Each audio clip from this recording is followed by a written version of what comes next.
The 93X Half-Ass Morning Show podcast is sponsored by Standard Heating and Air Conditioning. It's savings on a stick season with Standard Heating and Air Conditioning State Fair specials. Savings from $30 on a tune-up all the way up to $950 on a new cooling system. Visit standardheating.com/offers for details on all their State Fair deals. The 93X Half-Ass Morning Show. 93 Air. Good God, it's hot outside. Ridiculous. I am hotter than a bare butt on a tin roof in August. You haven't been outside yet. It's gross. It feels really sticky. It is thick. Today's probably going to be a 2 or 3 t-shirt type of day. It's pretty soupy out there. It's gross. Swampy. Moist. It's so damn hot. Oh, God. It's so hot out here. Milk was a bad choice. This literally does sizzle. My balls was hot. I understand. Showtime. Yeah. She's going to be something around here the next couple of days. Welcome to the Half-Ass Morning Show. Going to be something, 100 damn degrees out for the next 2 days. And again, it's not the heat that has me aggravated. I'm smart enough to come in out of the heat. My problem is so many of you SAWFT ass bastards are going to blast that god-awful air conditioning so badly the next couple of days that wherever I go, I'm going to freeze half to death. Isn't that something? 100 degrees outside, and I'm going to be battling possible hypothermia. First world problems, I think they call that, right, Josh? Yeah, that took a turn. Mm-hmm. You can control that with a thermostat at your house. Oh, no, I'm not talking about my house. I'm talking about when I go to the bar. When I come here, look at me over here. I got my hood up. Mm-hmm. Wapple's the only one that ever, what's the word I'm looking for, confides in me, sympathizes with me on this subject, yeah. Every single day I have my hood up. Have to. The two of us... I like that because it hides your face. Oh, yeah, that's true. The two of us could be, I think, are qualified to go to Mars, I think, with the way we just freeze to death in this godforsaken building. 100 degrees. What do you think about that, Josh? Oh, I'm picturing somebody working outdoors going, I feel so sorry for you today. F those people in the first place. F you. Get an indoor job. What do you think, boys, girls? I saw a lot of stuff's being canceled. Ooh, what's that now? Like activities for young people, older people. Sure. Yeah, it's just telling them to stay indoors if you can. I saw some restaurants announced yesterday that hey, we're not even going to bother opening tomorrow. It's going to be way too hot in the kitchen for the poor people back there. Oh, I never would have considered that. Nice I don't know if I've ever heard that before. Yeah. Oh, dude, it was brutal on the days like today. It'd just get to 110, 115. They'd shut down like an Applebee's or something like that for the heat? I don't know about Applebee's, but I saw some local restaurants in my neighborhood saying, like Rectangle Pizza, I saw they say, hey, we're just not even going to give it a shot tomorrow. It's not safe in the kitchen for our people. Wow, that's nice. When I was a server, we used to have a patio, and people would still sit out on the patio in 100-degree weather. I hated those people. And my favorite thing is they'd be like, oh, how's your day? How do you think? Terrible because of you. God, help us all. Well, there you go. I don't know if this is record-setting stuff. I don't know for sure on that, but... Could be. The Channel 5 guy said it could be a record. Gonna be pretty... If not today, tomorrow. I hear you. Ah, man. Those sorry sons of bitches setting things up at the fair. Yeah. Oh, gosh. Including some of our people, I think, are going to be out there getting things ready today. Oh, yeah, they've been out there for 2 weeks. Yeah. Mm-hmm. Jesus. We still have people? Well, not many. That's why they've been out there for 2 weeks. Normally, it wouldn't have took that long. I guess I should have said person. You can volunteer, Dana. They sent an email saying we'd love some volunteers. Is that right? Yeah. Dana has said nothing. No, that's one. Oh, are you guys going? Huh? Are you guys going? I'm going right after the show. We just got done I was out there yesterday, too. Were you? Yeah. Oh, I didn't know that. Well, I'm sorry I don't tell you everything I do. Right. But, yeah, we were out there. You should go. Somebody's sending in a picture of a middle finger. I don't know who this is directed to. Well, I could take a guess. Probably me and Nick. Well, what can we do, I got my beefs about the hot weather. You people got your beefs about the hot weather. It's all the same. You should send Nick. Yeah, come. Hammer Swinging Jesus texted in. You should send Nick to the 35W Bridge for complaining about the air conditioning. Yeah, show up and send me. Come on, Hammer Swinging Jesus. Come on over and send me. I'll tell you. But yeah, it's going to be pretty tough. I wonder if my air conditioner can keep up, to be honest. On some of those hot days, it doesn't seem like that thing does much. Really? Maybe it's the humidity. I don't know. Do you have one of those dehumidifiers? Yeah, that sounds Dehumidifier. expensive. Oh, I got one of those, I think, laying around somewhere. Yeah, just like here, our house is absolutely freezing downstairs. Dude. And then it's manageable upstairs. There is quite a difference between our basement to upstairs. So it seems like it's 10 degrees or something. For real. The difference. Like you can go down the stairs and like halfway down, you can feel where it changes. It's like, like a decompression chamber or something. You have to just put like feel a the change. sweatshirt on just to go downstairs. Yep. Oh, are you kidding me? I mean, I do my show prep. I do it in the basement. I kind of like it down there. I got, naked lady posters on the wall, and I got a big fat boom box down there, and I play music, right? I prefer that spot for show prep because hours and hours of readying ourselves for this program. And it is so stinking cold in that basement.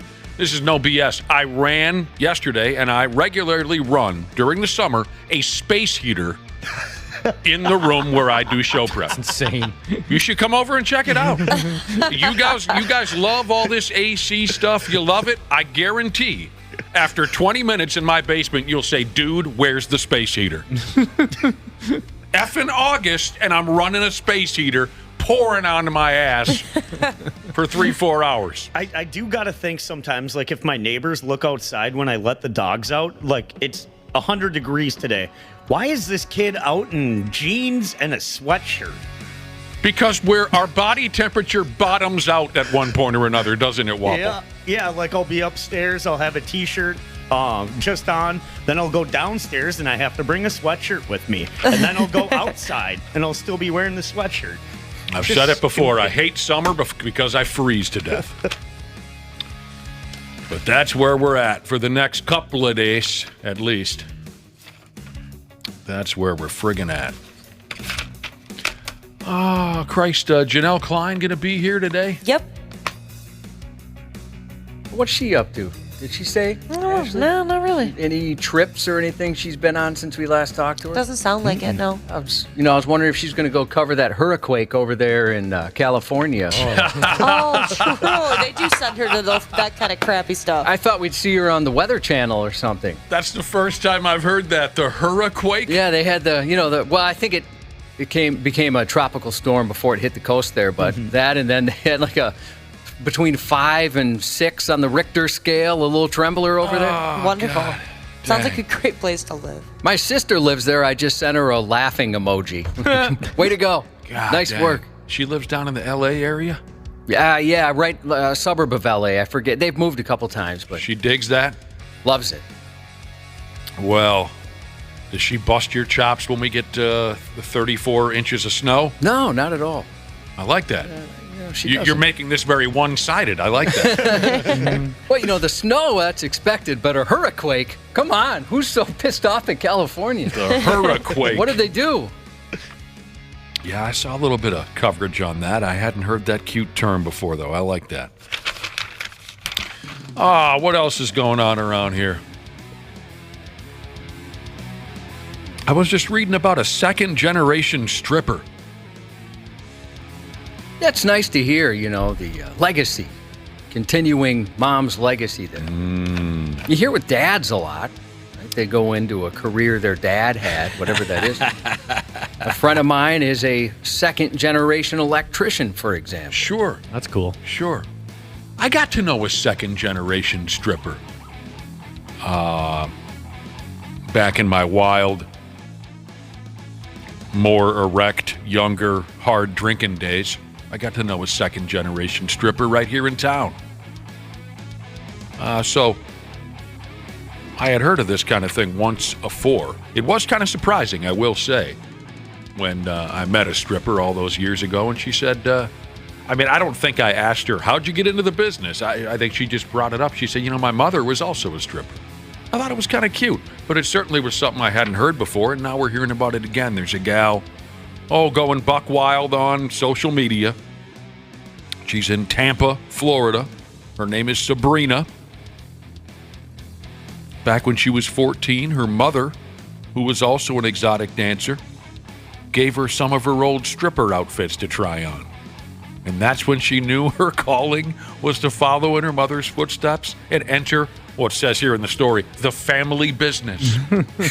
So glad my mom never put me in some stripper outfits. Imagine how different my life could be today. Set me down a completely different path. I think you'd be a big money maker. Well, I don't know. Or you would have been. You probably would have comfortably retired by now had you been an exotic dancer. I hear they make a lot of money. Yeah. For sure. Second generation stripper. You're right. We mostly hear that from the dudes. Not the stripper part, but the second where you follow your father into his line of work. This gal is Sabrina when she was 20. Okay, so at 14, her mother hands down some of her old outfits. At 20, she bought a pair of what they call here stripper heels and 2 outfits for herself. Practice. Often. Practice their ass off. And then audition at a club in Florida. Her audition became her first night's work, and she took home $300. I hear that a lot. I guess I should say I've heard that a lot. You audition, and if they like you, boom, you're putting a 10-hour shift in that night. Get on up there. Mm-hmm. Now the Sabrina gal is 23. She works... son of a bitch. Is this legit? She works 10 to 25 hours a week and hauls home $10,000 a night? That seems a little like an exaggeration. Yeah. That'll take the chill off of me and Wapple right there. That warms us up a little bit to hear about $10,000 a night. That kind of sounds like, every single OnlyFans are like, well, I'm making $9 million a month and this and that. And it's like, I think they might be goosing those numbers a bit. If you just met a stripper and she says, I make $10,000 a night, are you picturing she dances in Clearwater, Florida? You're thinking Scores in New York or something like that. Yeah, probably. To be more believable. Yeah, and to your point, Dana, for years I've been suspicious of, some of these statements made on, what did you just say the thing is called? OnlyFans. OnlyFans, yes. I've made $14 million in the last 6 weeks. The ones in the millions. Right. I also am suspicious. I don't think her real name's Sabrina. I'll be honest with you. Probably not.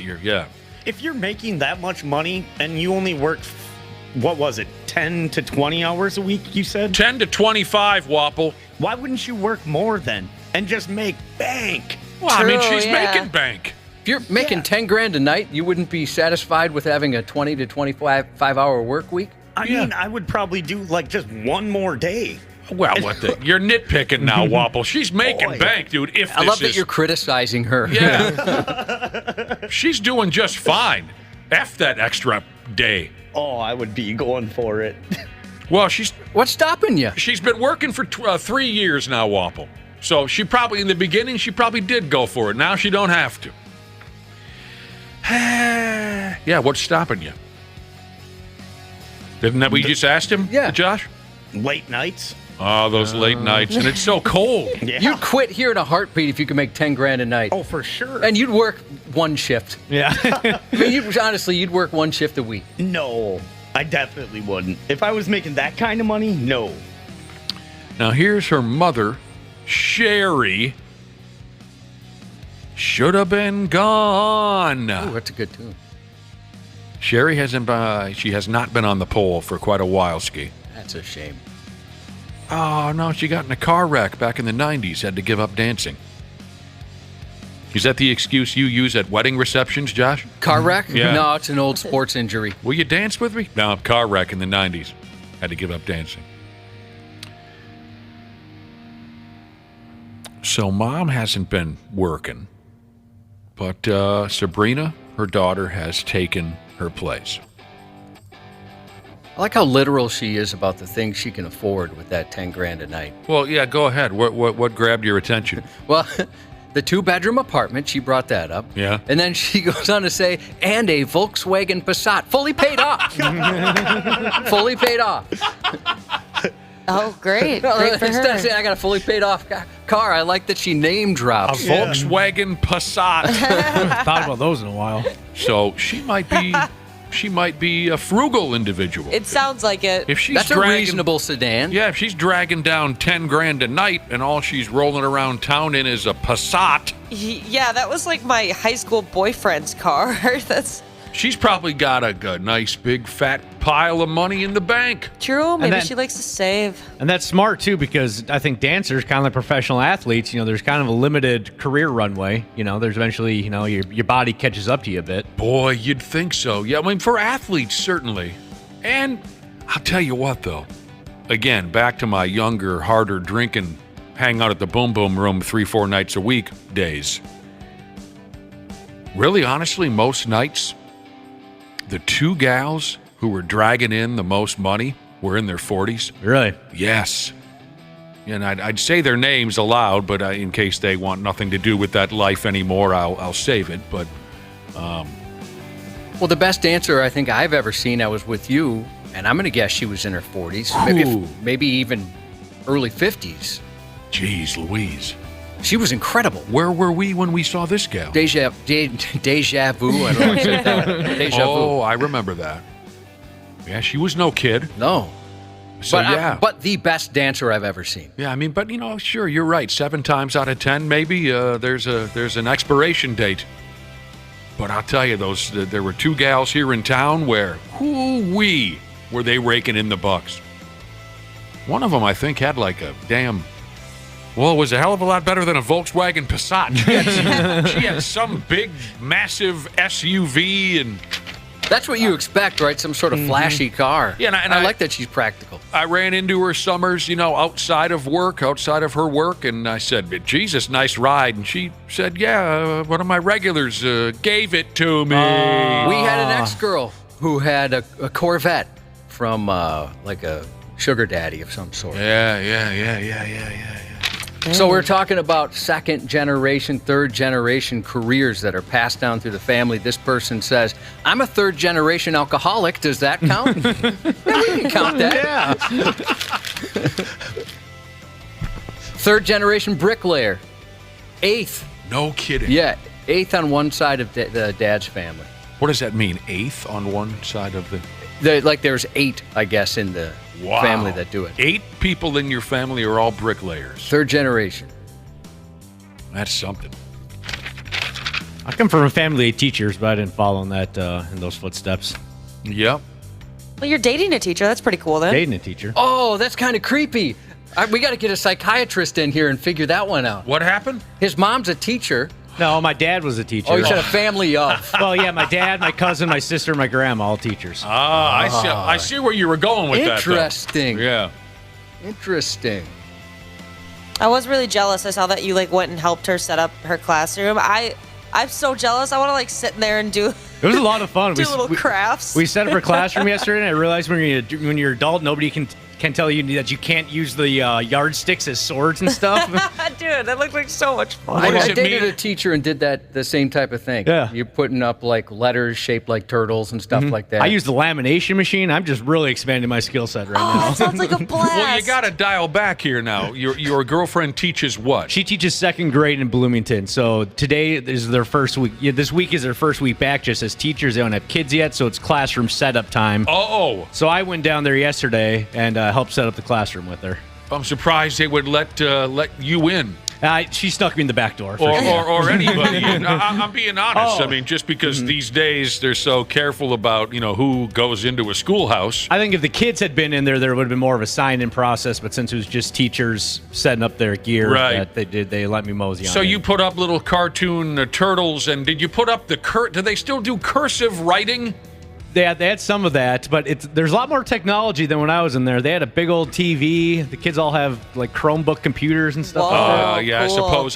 Smart boards. Yeah, all the kids in our district have iPads, and they've had them since second or third grade. So do they even still bother with a chalkboard? They have a whiteboard, yeah, no chalkboard. F me, it's been a long time.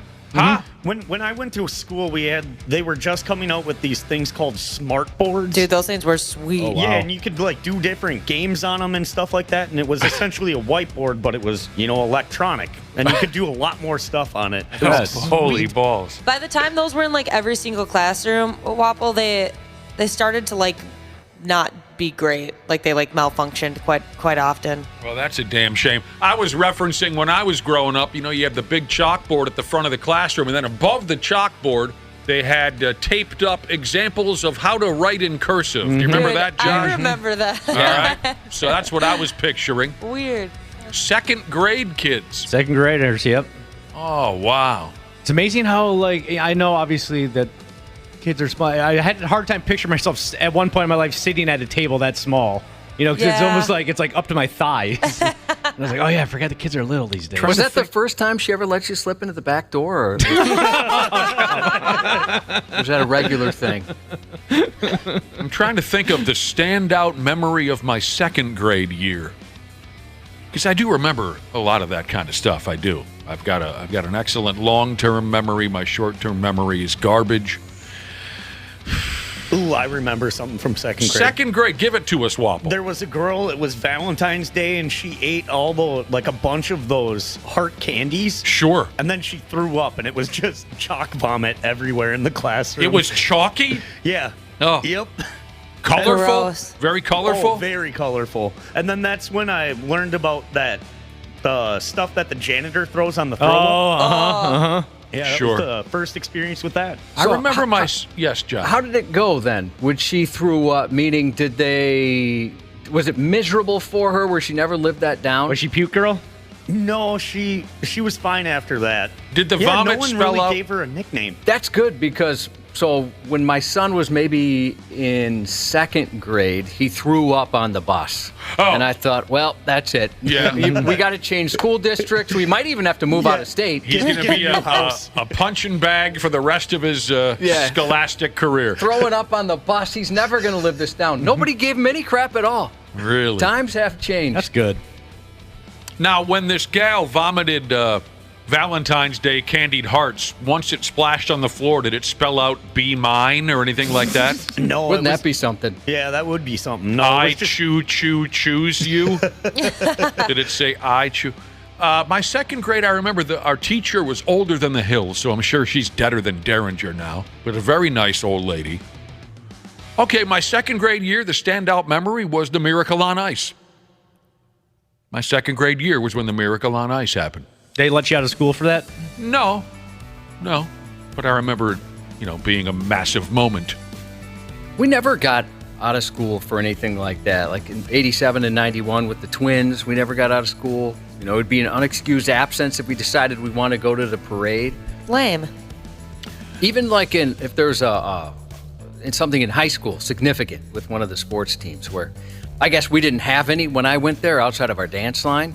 But other schools would be able to go watch the game or something. Yeah, that was awesome. Oh, yeah, we were able to do that. Mm-hmm. I remember we went to state or something like that. Yeah, all of a sudden I was the biggest volleyball fan in the school. Oh, yeah, I loved basketball. Once they had an 11 o'clock state tournament game down at Excel. That would have been fun. My third grade year is when I first, I think, officially fell in love with a girl. Like, my heart hurt, kind of fell in love with a girl. She moved here from California. I remember everything about her. Her name was Angel. How adorable is that? That is cute. And, of course, my buddies all ruined it. Well, not that I had much of a chance, but, the big song that year, Josh, was Angel is in Centerfold by the Jay Giles Band. You remember that song? Yeah. So here's this adorable girl from California who I was in love with, and then all we did every day at recess was taunt her with that song. Na, na, na, na, na, na, Angel is in Centerfold. What a bunch of idiots. Well, that's how you flirted back then, though. It's true. Yeah. It's like that. Was it Fountains of Wayne, Stacy's mom, when that song came out, all the Stacys? Yeah. Uh-huh. I have a friend who's a Stacy, and she said that was a miserable portion of her life. I can imagine. Like a Karen today. Oh, we had a Stacy that loved it. She did? Always, she was always dancing around. She was so proud that it was her mom. Let me give you an idea of how miserable one of my gal friends' high school experience was. She went to high school in the mid-'80s, and her name was Eileen. Oh, no. Ouch. You can imagine what high school dudes did with the song Come On, Eileen. Yeah. There's a spelling difference there, I'd imagine. that's awful. Well, I have a friend who I won't say because it's one of the Apple lady who helps you out. You know, that's her name. And her life changed completely when that happened. Oh, no way. Yeah. The Apple lady? What? Well, if I say the name, it's going to make people's devices go crazy. No, it won't. Oh, unless you say another word in front of it. Oh, okay. The name Siri? Mm-hmm. So, yeah, that's her name. So once Apple kind of rolled that thing out, all of a sudden she had this unique kind of uncommon name. And now anytime she meets anybody, they have so many questions and stuff. Oh, I see. That gimmick. I got you. Hell yeah. Yeah, if you're part of the Amazon one, that'd be rough too. Mm-hmm. That's unbelievable. Well, there you go. Well, we always do throw this out whenever the weather is oppressive like this. Be careful. Be careful. We dig your vibe. And we know a lot of you are going to have a tough one today and tomorrow. Sucks. But just know, as miserable as you will be outside, I will be just as miserable inside. I will. Please text your sympathy to 651-989-9393. I'm not looking for sympathy. I'm just telling you my side of the story. This is what happens to me when it's 100 degrees. I'm happy to hear what happens to you outside when it's 100 degrees. I'm happy to hear your problems as well. But Wapple and I, we will be under a blanket watching a summer blockbuster to try to warm up. Together? Yes. What the hell do you think I'm talking about? Huddle together for warmth. Yes, huddle together for friggin' warmth. We hate summer. We freeze our asses off. And the Norwegian Ox going to be swinging by. Jungle Jane. Dick Bremer today, for God's sake. I almost forgot. Slap me upside the head next time I forget about Dick Bremer. We missed him last week. We're very excited to have Dick with us at 7:30 along with Randy Shaver. So there you go. Absolutely. The Twins are in Milwaukee. I bet you Dick can go through some brats while he hangs out in Wisco, don't you think? Mm-hmm. Oh, yeah. Mm-hmm. That'll be fun. We'll be right back on the Half-Assed Morning Show. You're listening to the radio. The 93X Half-Assed Morning Show. There's a douchiness to them. The 93X Half-Assed Morning Show. Hey, Minnesota. CJ Ham here. Huddle up for a second. You need someone to go the extra yard when your furnace or AC is out? Give the ball to the certified pros at Standard Heating and Air Conditioning. They've been at it for 90 years. Ready? Break. It's savings on a stick season with Standard Heating and Air Conditioning State Fair specials. Deals on deals on deals. Savings from $30 on a tune-up all the way up to $950 on a new cooling system. Visit standardheating.com/offers for details on all their State Fair deals. Standard Heating, providing the comfort you deserve since 1930. Half-Assed Morning Show. 93X. Are you currently enjoying the show on the Stitcher app? Then you need to know Stitcher is going away on August 29th. Yep, going away, as in kaput, gone, dead. Rest in peace, Stitcher, and thanks for 15 years of service to the podcast community. So switch to another podcast app and follow this show there. Apple, Spotify, or wherever you listen. Stupid news on the Half-Assed Morning Show. I think we got some pretty good stuff in the stupid news today. I do. Everyone, thank Josh for his thorough research on the stupid news. Thanks, Josh. Thanks, Josh. Unnecessary. A lot of folks texting in about the hot weather the next couple of days. Some are taunting us.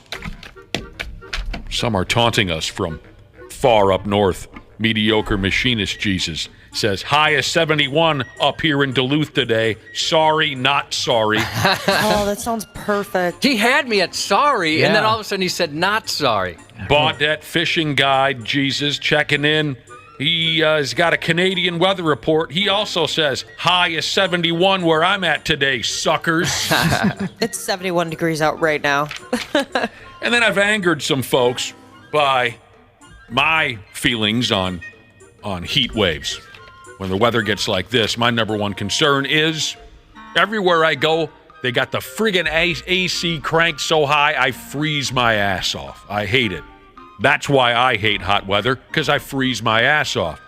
But we got a text like this that came in from Curb Machine Jesus. I'm not exactly sure what the hell he's talking about, but I think I can picture this. He says, Nick, I'll be standing on top of a curb machine all day that blows engine temperature hot air in my face. Oh, man.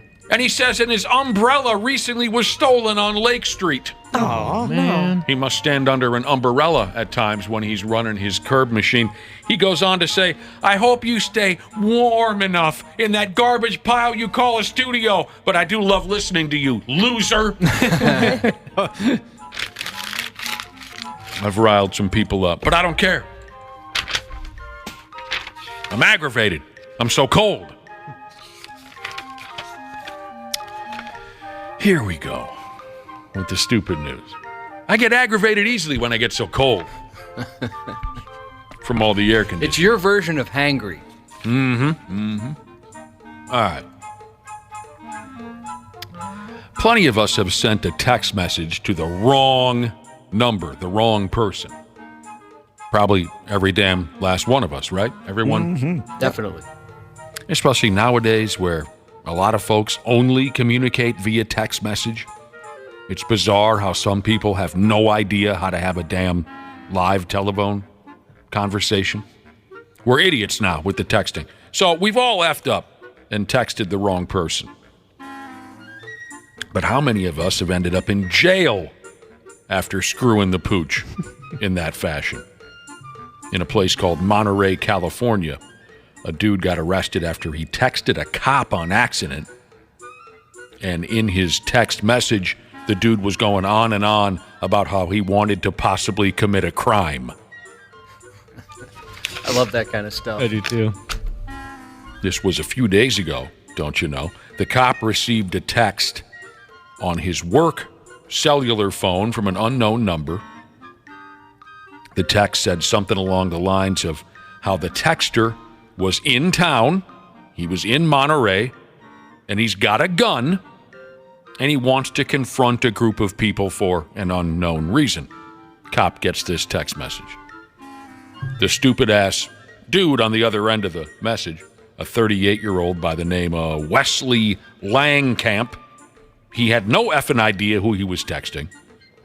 He told the cops to meet him at an area called North Fremont Street in Monterey. So the cops went ahead and followed Wesley's orders, and when the dumb bastard pulled up, they snatched him out of the vehicle, they put him in handcuffs, and a search of his vehicle found a loaded Glock, narcotics, and narcotic paraphernalia. Jesus, what a friggin' numbskull. I'd be extra careful who I was texting. I almost wonder if somebody messed with them and changed a contact. Yeah. Messed with him and changed a contact. Because, I mean, usually it's very infrequent where I will dial a number that's not in my contact list. Oh, I see. Okay. Yeah. Well, that was that guy's story. You know how in the movies sometimes the theme is where criminals get together and form a super group of bad guys in order to pull off a master caper? There was the Ocean something or another.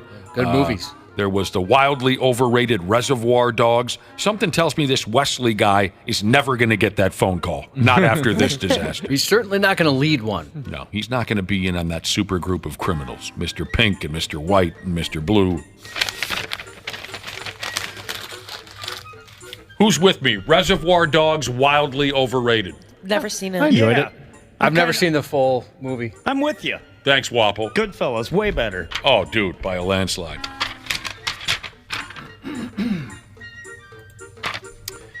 Oh, man. You gotta love it when the don't drink and drive sign on the side of the road gets remodeled by a drunk driver. The irony. Hilarious. Cops in a town called Palm Spring, Texas. They have a 27-year-old gal in custody. She sucks. She was arrested just a day or two ago on suspicion of almost hitting a group of pedestrians right before she barrel-assed her vehicle into a big, fat, don't drink and drive sign. What is it about some drunks where they're like moths attract to a flame? They go right towards the lights. That's a good question. It's weird. There's flashing lights, and it seems like we hear stories, they go right into it.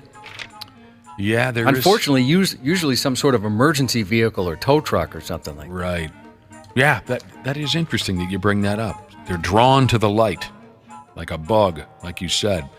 This story says this gong show where this gal drove smooth into the don't drink and drive sign, this happened during a DUI checkpoint. Oh, nuts. Isn't that interesting?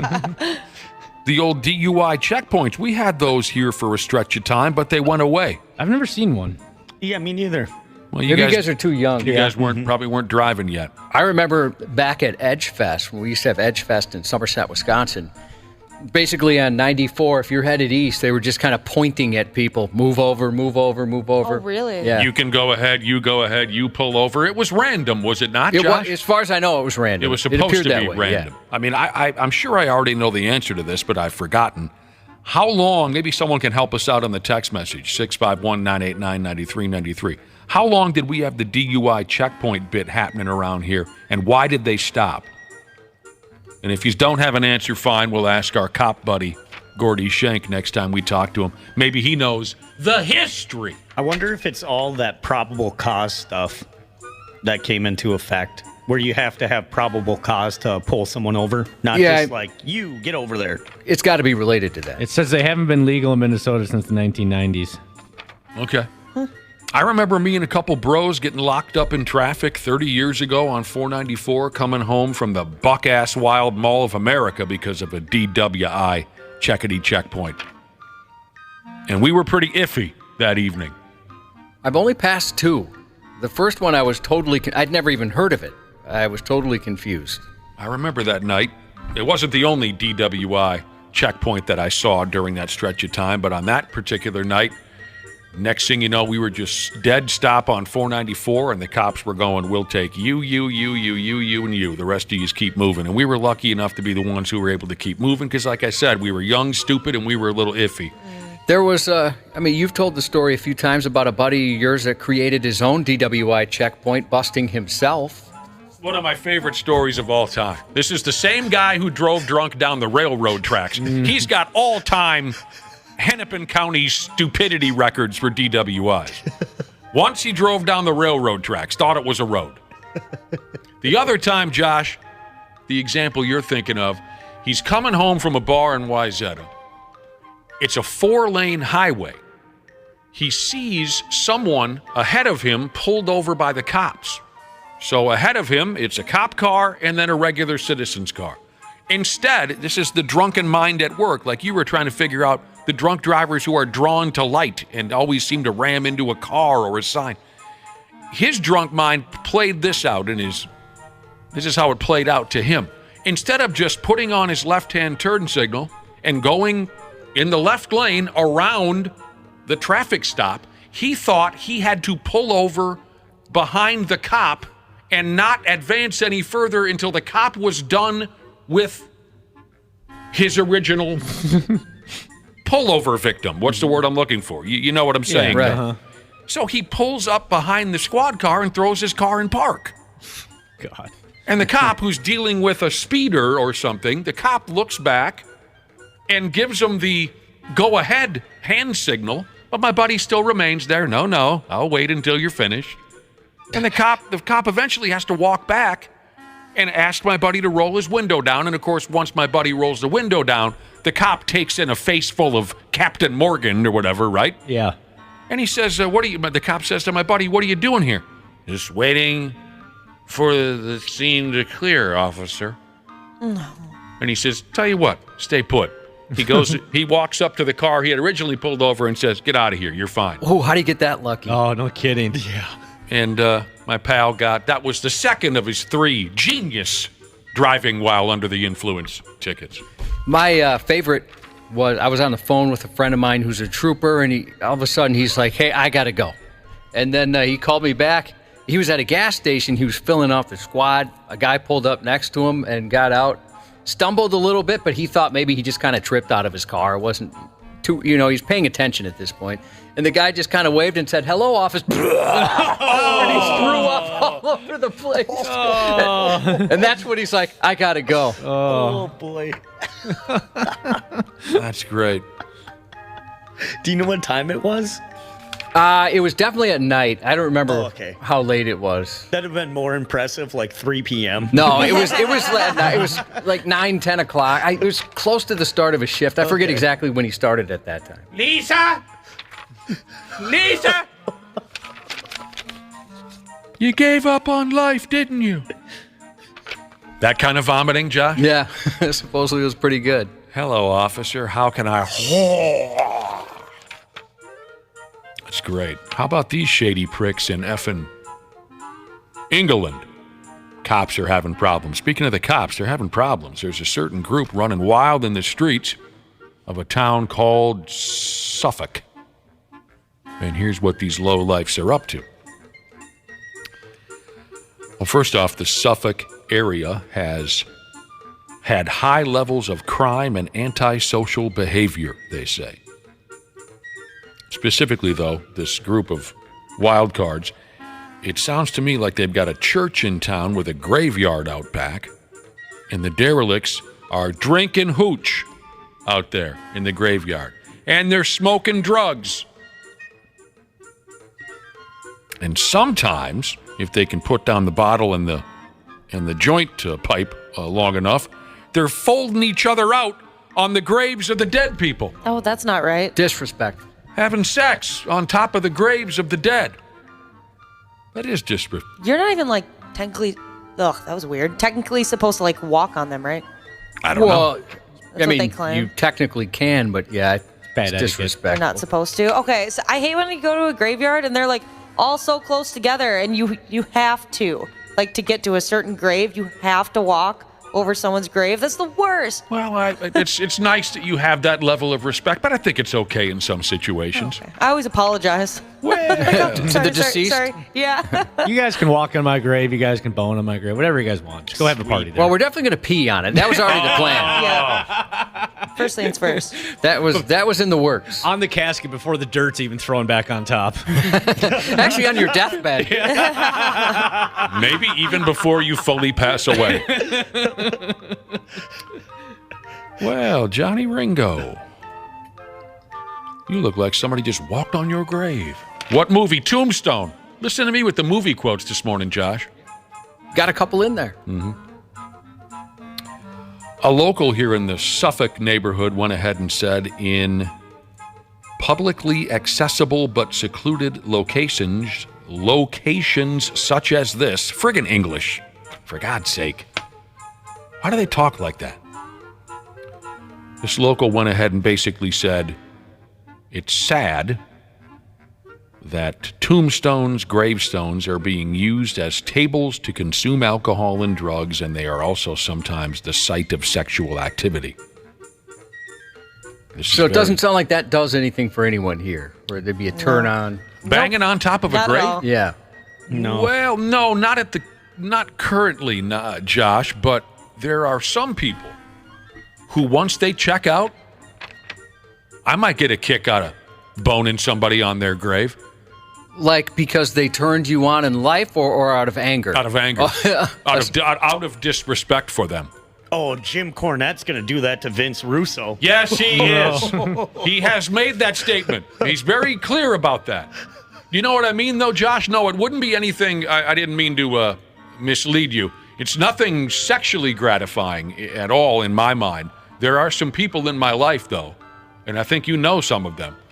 When they finally do check out, hopefully I'm around, I might bang somebody on their grave just to disrespect the living hell out of them. Maybe like a relative of theirs to really stick it to them. Ooh-wee. That would hurt. Very disrespectful is what they're saying, these lowlifes smoking and drinking and banging on top of the graves. I don't... and they're particularly upset because it's a religious setting. I don't get too involved in religion, but I think I'd take a swing at someone who decided to, 69 on my grandma's grave. Don't you think you'd be upset at the sight of that? I wouldn't like that, no. Covered in Metal Jesus wants to know, would that count as a threesome if someone has sex on my grave? And if so, he's okay with it. Man, I got it even in death. So the folks in Suffolk are trying to figure out a way to get these butthole drunks and drug addicts the hell away from the graveyard. They're talking about security cameras or a big tall fence or a RoboCop.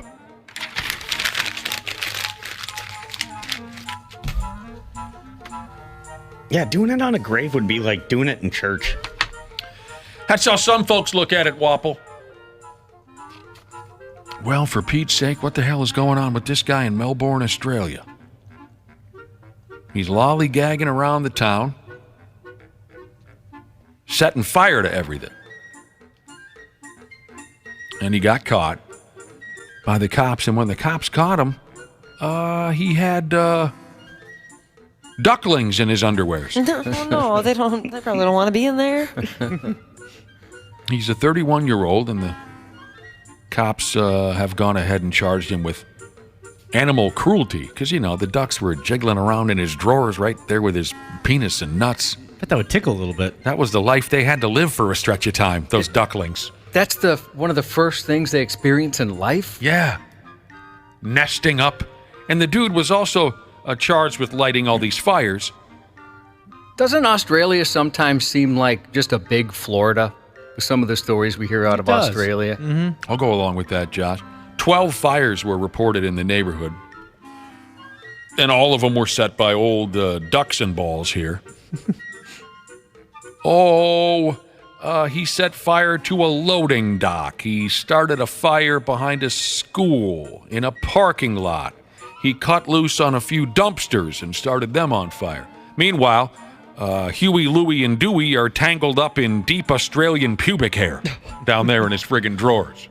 I want to sit those ducklings down and just give them the "it gets better" speech. You know what? Look at the world today. Maybe it doesn't. Yeah. maybe that's the best they're ever going to have. That's a good point. Maybe that was going to be the last safe place, tucked inside an Australian man's tighty-whities. Listen, you're going to meet a lot of dicks in life, all right? People aren't kind like they used to be. After the cops arrested old Pyro Pete here and searched his, how do they say it in the business? Searched his being or something. I forgot the term that cops use. They found 2-3 live ducklings in his drawers. There's nothing here to close out the story on whatever happened to the damn ducks. Well, send them my way. I raised ducks and a goose as a kid, and it was fun. Until Fritz the goose dropped dead suddenly in front of us. Rest in peace, Fritz. As we were calling him over to jump into the kiddie pool and swim for a little while, we said, "Fritz, come get in the pool, Fritz." And I saw his face, and he was thinking, "Yay, the pool." And then he came running across the yard to join us in the pool. The 3 ducks, including my favorite duck, Willie, they were already in the pool. And here come Fritz. His little baby goose legs just a-churning to get into the pool. But it was really hot that day, like this kind of day, like the day we're experiencing today. And I think Fritz's fat ass couldn't handle the jog from where he was at over to the kiddie pool, and his little gozzling heart just popped like a balloon inside his cute little goose chest. How long did you have Fritz? Oh, I don't know. Just a couple of months before he dropped dead. Yeah, I thought it was a short amount of time. And the ducks said, "Fritz, get in the pool. Fritz!" The ducks cried out, but he was already gone.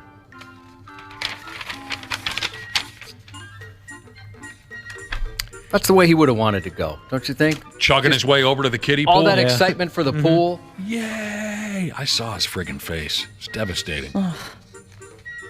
The pool? Was I just talking about raccoons? No, I was talking about ducks.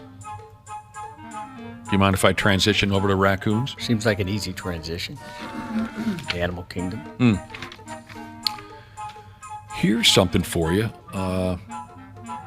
According to this here next story, drunk raccoons are terrorizing people in Germany.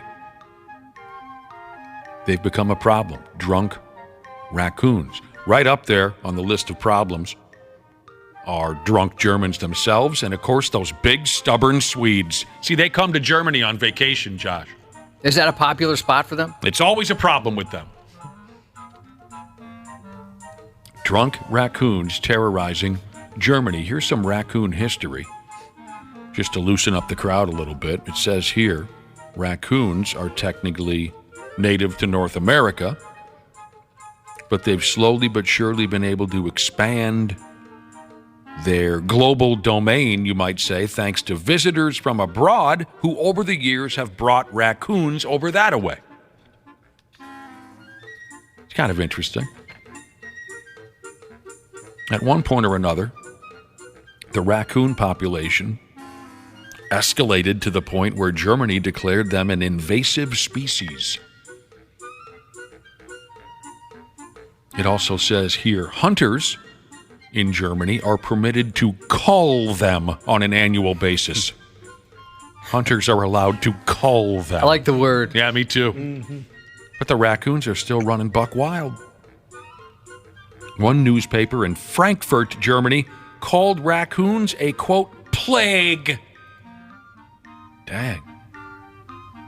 So, raccoons are breaking into homes and causing what they call here in the story an impressive amount of damage.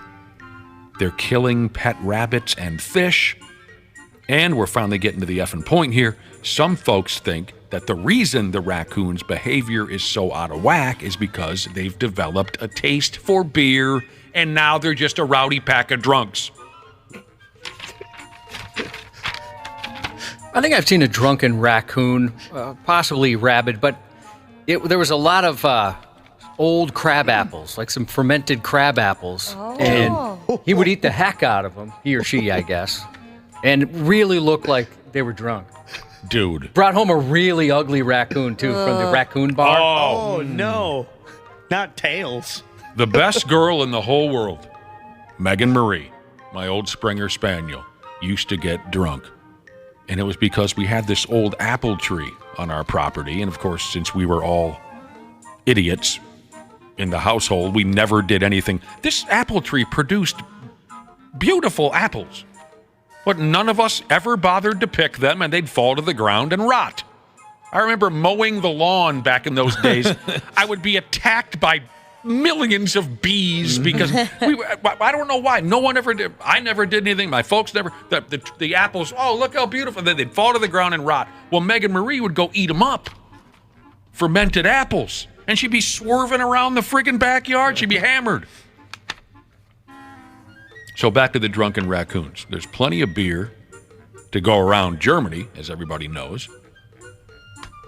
And they're sucking it down. I don't have any stories here of a gang of raccoons, brawling at the beer hall or running out on their tab or anything like that. But folks think that just like some people, the raccoons' poor behavior is more or less caused by digging a little too deep into the Steve Weisers. Like Josh was saying, I would imagine that unplanned raccoon pregnancies are on the rise. Maybe they got to toss a couple of them into spin dry. They need to go to some AA meetings. Well, yeah, spin dry. Oh, I would. Would you watch that effing reality show, Ashley? 100%. Alcoholics Anonymous for raccoons. Yes. I would watch that program. Oh, I bet it would get vicious. Hi, my name is Ranger Rick, and I'm an alcoholic. Maybe you guys are too young for that one. Ranger Rick? Heard of it, not familiar. Son of a bitch. I was trying to think of a modern-day raccoon character. Never saw it. Oh, Rocket from Guardians of the Galaxy. There you go. Trash Panda. Is he a raccoon? I thought he got mad if you called him a raccoon. He doesn't like, something. He gets mad about some type of nickname, I think. Text me if you remember Ranger Rick, the outdoor magazine for kids. Their mascot, Ranger Rick, was a raccoon. I was picturing him sitting down in AA with a tall cup of coffee and a pack of cigarettes.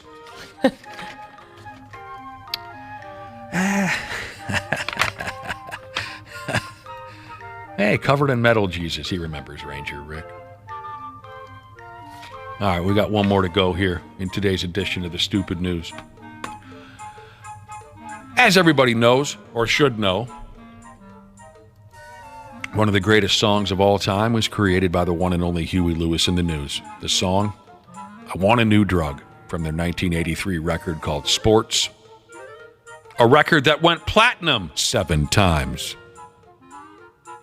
Josh and I go on and on about Huey Lewis and the God Help Us news. They're so damn good it isn't even fair to some of the garbage bands out there.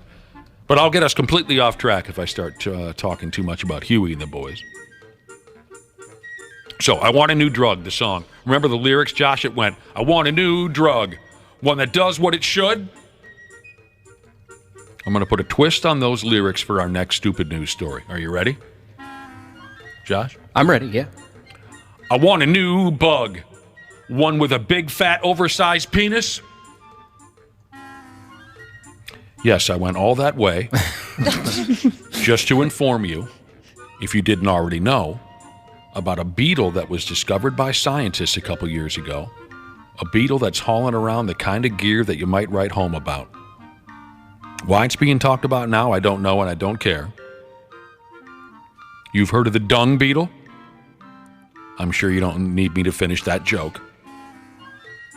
The beetle is called the Aggenis albae. Look it up. Send a friend a D-pic later today. Scientists say the beetle's dong is, quote, very large and developed. Girthy, they call it, Josh. The Aggenis albae is my best guess at how you say his name. Scientists have not discovered the female of the species. Well, Christ, they're dead or hospitalized. They're hiding. Yeah, I would imagine. Maybe they're packing too. The women have big penises? No, maybe they have like big other things. To accommodate, you're saying? Yeah. The hung beetle here? Maybe they're packing too. Is that what you say about a fellow female who might have an oversized, how do you do? I've never heard. I don't know. I don't know. You guys know Molly? Hey, you see? see the gal walking in the bar right now? Molly? Yeah, I think I met her a couple years ago. Yeah, she's packing. She is? I dig the comments in this story. This is great. Well, there's just one I want to throw your way. So the story is about some beetle that scientists just discovered, and it has a massive penis. They go on in the story about the size of this beetle's penis. I gave you a very abbreviated version of all the information on this beetle's hog. I wish they were able to understand kind of how they're being described. There'd be a sense of pride there. Oh, no doubt about it. But someone in the comments just simply said, did we really need to know this? Yes.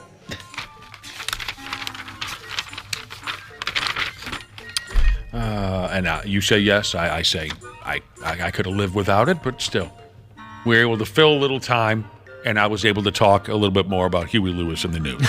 So Sports album. It's a greatest hits album, oh, for God's sake. I mean, yeah, from start to you got the heart of rock and roll and the heart of soul and the want to new and the walking on a thin line and the this and that.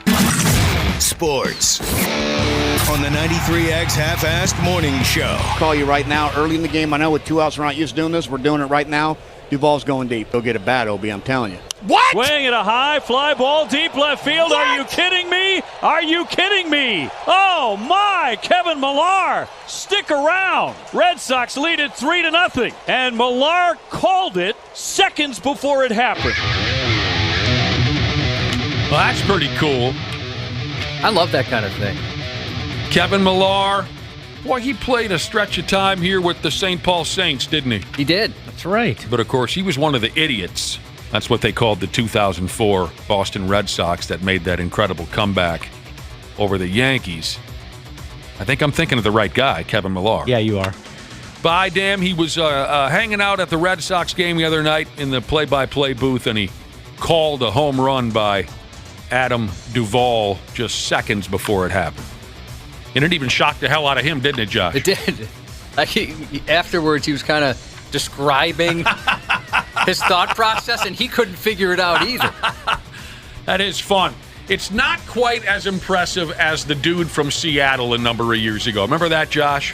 Yeah, didn't he call, like, specific things that were going to happen? In the pregame show, he called what inning, I believe, a certain player was going to go yard. He might have predicted the count, 3-2, and he might have predicted the pitch. But, I mean, I love that audio. because once it came true, an hour and a half later, the booth is just laughing their nuts off at what had just happened. I don't know if we can find that for later, because we'll likely bring this up. I want to bring this up to Dick Bremer in a half hour, because I know Dick likes to, once in a while, try to make a call. Yeah. I'm going to make a call here. This guy's going to go yard. This guy's going to do that. Dick Bremer, I'm sure, will be impressed. All right. Before we get back to baseball, real quick. Love the brotherhood and sisterhood. Got a lot of text messages. In the stupid news, I was talking about a character from my childhood called Ranger Rick. I made a reference to Ranger Rick in the stupid news. He was like the mascot for this youth outdoor magazine that was very popular when I was a kid. I made the reference. It seemed to be lost on a lot of yous, but the brother and sisterhood, hell, they say that Ranger Rick is still going. There are folks in our listening audience who still subscribe to his magazine to teach their kids about outdoors and sports. That's cool. That's fun. I even got one listener who texted in and said, you bringing up Ranger Rick just unlocked a childhood core memory. Another says, my grandparents gave me a 5-year subscription to Ranger Rick magazine for Christmas when I was young. That's New Richmond. Jesus. The only one my parents subscribed to was stupid National Geographic. Did they? Which, when coming of age, I did appreciate a couple of sections in that magazine. Sure, you get to we see never did that. Never did like magazine subscriptions. That was it. That's all they had. Oh, we did Sports Illustrated and stuff nice. like that. We had SI in the house. We had SI. I think by the time I was old enough to, look through a magazine, my folks had some old National Geographics laying around, so I paged through for the boobs just like you did, Josh. Yeah, JCPenney catalog in a pinch. One more that thing. One too. Oh, yeah, the bras and the underwear. One more note on our stupid news. I got a text on another conversation we had in the stupid news. I was telling the story of my little baby gosling, Fritz, who dropped dead in the backyard when I was a kid. We had ducks and a little goose named Fritz, and we used to get in the kiddie pool, yay, and all the little baby ducks and the goose would swim around. But Fritz, he dropped dead in the yard while he was jogging from one corner of the yard over to the kiddie pool. I never considered this. A listener texted in and said, I bet Fritz took the COVID vaccine. I didn't think about that. Come on. Hashtag controversial, they say. Got a couple division leaders locking up for a quick 2-game series in Wisconsin tonight. Twins, Brewers, the border battle, 7 o'clock on Bally Sports. We'll talk to Dick Bremer all about this in about a half hour. Bailey Ober going to go for the Twins. The Brewers just swept the Texas Rangers. They're looking to win their division. They got a close race happening. Wish it was on the weekend. We all know that, but they're going to get it fired up tonight. And like I mentioned, Dick Bremer, Janel Klein, and Randy Shaver will join us in a half hour to rap about this. Josh's News is coming up next. You're listening to the radio. The 93X Half-Assed Morning Show. There's a douchiness to them. The 93X Half-Assed Morning Show. Hey, Minnesota. CJ Ham here. Huddle up for a second. You need someone to go the extra yard when your furnace or AC is out? Give the ball to the certified pros at Standard Heating and Air Conditioning. They've been at it for 90 years. Ready? Break. It's savings on a stick season with Standard Heating and Air Conditioning State Fair specials. Deals on deals on deals. Savings from $30 on a tune-up all the way up to $950 on a new cooling system. Visit standardheating.com/offers for details on all their State Fair deals. Standard Heating, providing the comfort you deserve since 1930. Half-Assed Morning Show. 93X. For over 3 decades, nobody has had a wrestling career like Arn Anderson. Conrad Thompson gets all the stories with Arn. After watching AEW's Double or Nothing, Amy wants to know, what does dinosaur taste like? It ain't chicken. It's like biting into a sinewy charcoal briquette. But chewy. Oh, wow, that's disgusting. Yes, sure is. Check out Arn every week, wherever you listen. Half-Assed Morning Show. 93X. Came into the scene, there was people strung out. I thought there was a shooting. One of the people on our team was a medic, thank God, and was one of the first people there. Just did triage till the medics got there. 7 people crossing a Manhattan street were struck by a driver who blew through a red light and sped off before getting to another crash before being arrested. The hit-and-run driver, who lives in New Jersey, told police she closed her eyes as she blew through the stoplight, quote, praying to God. You pretty comfortable with people on the road like that? I mean, she could also like hit the brakes. That would work too. Might be a better idea. One victim refused medical attention. Another was treated at the scene. Officials said 5 others were taken to the hospitals. Luckily, none of the victims suffered serious injuries. She just blew right through them, huh? Closed her eyes and prayed. Hold your breath and hope for the best. A small Toledo business is now cleaning up a big mess after the driver of an SUV crashed into the building Wednesday night.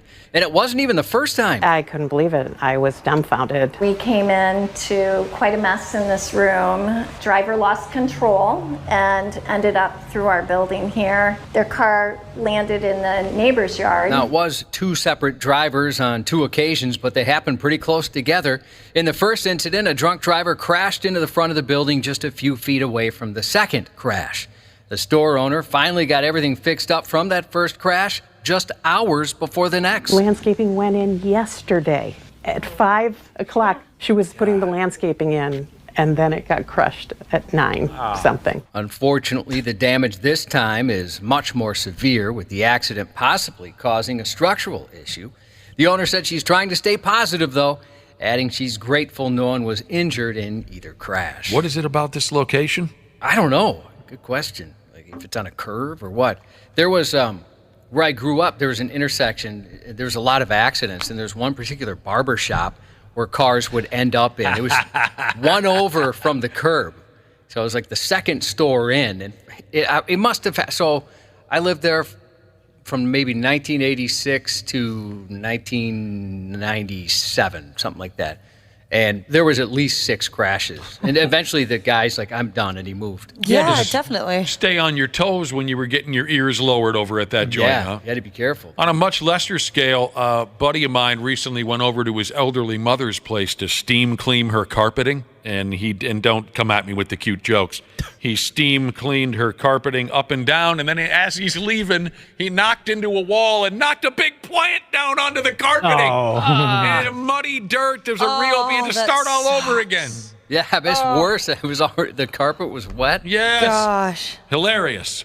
An Illinois man faces 14 charges after police say he went on a drunken go-kart joyride. 29-year-old Ricardo Jimenez was arrested Saturday following a brief police chase from his Polaris Hammerhead go-kart. Police initially observed him doing donuts at an elementary school baseball diamond and in nearby grass, causing large chunks to be ripped from the ground. He then began driving away from the school before police attempted to pull him over. According to Polaris, the maximum speed of a 150cc Hammerhead is 25 miles per hour. The 29-year-old allegedly ignored police, fled through a stop sign, and then drove behind a home, disappearing into a nearby wooded area. He's good on that thing, huh? I guess so. Yeah, he got away from the cops. They did later see him running into a home and arrested him after he attempted to leave through the front door. A field sobriety test issued to him resulted in multiple DUI charges. Oh, he was drunk. Yeah, It turns out he was a little drunk. Dang. At least got those donuts in before he had to get hauled off. That is pretty cool. I bet that would have been fun. I've always wanted a go-kart. I bet I wouldn't be good enough to do a donut in it. Yeah, you would. You have to try. Minnesota will soon start sending emergency alerts to residents' phones for major crashes and road closures. The Department of Transportation said it now has a deal with the Federal Emergency Management Agency to use wireless emergency alerts through the agency's integrated public alert and warning system, the same alert that's used for things like Amber Alerts. MnDOT said the alert system allows agencies to send notifications directly to mobile devices without the user needing to download an app or subscribe to a service. In MnDOT's case, it will allow the department to tell travelers if an interstate or state highway is closed due to weather or a major crash. The department says it plans to only send emergency alerts if a closure of more than 4 hours is expected, and they'll only be sent to phones within a 1-mile band around the highway unless a larger area is deemed necessary. Other states like Pennsylvania, Georgia, and Texas have already used the service for similar purposes. That might be really useful if someone could show me how to use my phone. Yeah, the only thing is that, when those go off, it scares the crap out of me. Yeah. Pretty much every time. Well, and it's everyone, too. You look around where you are, and everyone's grabbing their phone because they all got the Amber Alert or whatever it is. Yeah, it always makes my heart drop a little bit. Me too. Yep. I'd appreciate, the heads up. That's cool to know, you don't want to drive that way. But yeah, that does scare the heck out of me. I'd likely crash and then cause another one of those alerts. Yeah, especially if you're driving. A Florida man was arrested Wednesday night after a bomb squad discovered a homemade pipe bomb in a car wash trash can. Deputies arrested 58-year-old Anthony West, who confessed to leaving a pipe bomb in the trash can of the Wally Wash in Edgewater. Deputies also found a variety of materials, bomb-making books, and manuals inside a duffel bag in his bedroom. West disclosed that the bomb was made a long time ago and claimed he never intended to use it or harm anyone. Deputies said West claimed to forget it was in his bag when his wife told him the bomb squad was on their way to investigate. So he panicked and dumped it in the trash at the car wash. I worked at a car wash for a stretch of time in St. Cloud, Minnesota, and I'll tell you this. Every swinging D that I worked with on the line looked like they built pipe bombs in their free time. Oh, I've worked with a few that look like that, too. Jesus criminy, that was the shadiest friggin' place I ever went to. Duffel bags named after Duffel, Belgium, where the first materials were made to make those bags. No kidding. By the way, the wife narked on him. That's how he got caught. She called. An 18-year-old woman was injured after getting shot at the Kentucky State Fair by her boyfriend on accident.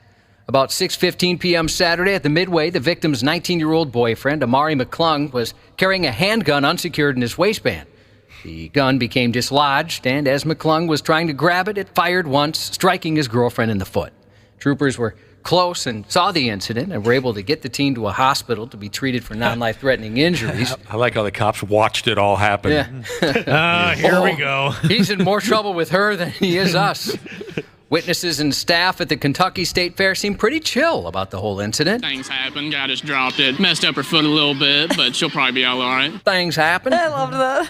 Police arrested McClung and charged him with wanton endangerment and carrying a concealed and deadly weapon. A Texas woman is still shook up from what she said was an unprovoked and random attack. Someone threw a spear through her windshield.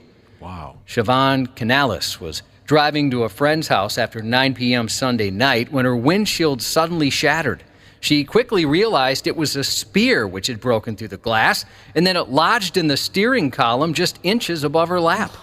Canales speculated that the act was intentional. It came in right here, so the spear handle was probably sticking about that much. It was not, road rage or anything. This was unprovoked and just completely random. I think they're trying to intentionally hurt somebody. I'm just thankful to be alive. She recorded with her cell phone as crime scene investigators carefully removed the 5-foot-long hunting spear from her car. A preliminary police report said officers didn't find the person who threw the spear at her, and so far, there's no known motive. Just Mr. Privates. That is friggin' ridiculous. How confusing would that be? Yeah, right? 3 women were hospitalized in Montana after they were the victims of a vicious attack by an otter. Jen Royce and her friends were on a floating trip down the Jefferson River to celebrate her birthday when the animal attacked. She said the otter was vicious and relentless and bit her all over her body in an attack that lasted about 5 minutes. What have I been telling you people for years? For years. After escaping the river, Royce was airlifted to a hospital where she received stitches and underwent surgery on her face and ears. As a matter of fact, she lost almost half of her right ear. Oh! Her 2 friends were also taken to the hospital to have their wounds treated. The best thing to do is fight back, really. You're bigger, but you got to remember otters, they're crafty, they're smart, but they have the advantage in the water. So if you're able to get out of that water, that in most cases are going to help you obviously ward off any kind of attack like that. The incident is one in a string of recent otter attacks across the U.S., including one involving actress Crystal Finn, who played Lauren Pawson on the popular HBO series Succession. She was attacked by otters in July in Northern California. While otter attacks on humans are rare, they can be hostile if they feel threatened. They're typically a pretty reclusive animal. It's why you don't see them that often when you're out and about. The only time you're going to see them get aggressive is if they're protecting young. So if the parents feel like you're getting too close to their young, they're going to obviously do everything they can to protect them. The force of an otter's bite has been estimated at 615 pounds per square inch. By contrast, the average person's bite is about 162 pounds per square inch. I saw some at the zoo this week, and they look so friendly. Exactly. Yeah, go jump in there and see what happens. They reek, man. They They do. just they're just floating on their little back. They got little twigs and stuff. Ashley, you're falling for it right now. Hook, line, and sinker. They got you right where they want you. I bet you this attack otter that Josh was telling you about was doing that same little look at my belly gimmick before he jumped on the... He ate half her ear, actually. Worth it. A large group of Minnesotans set a world record over the weekend. Officials say 330 people floated on pool noodles in Lake Minnetonka at the same time Saturday, breaking the previous record of 253.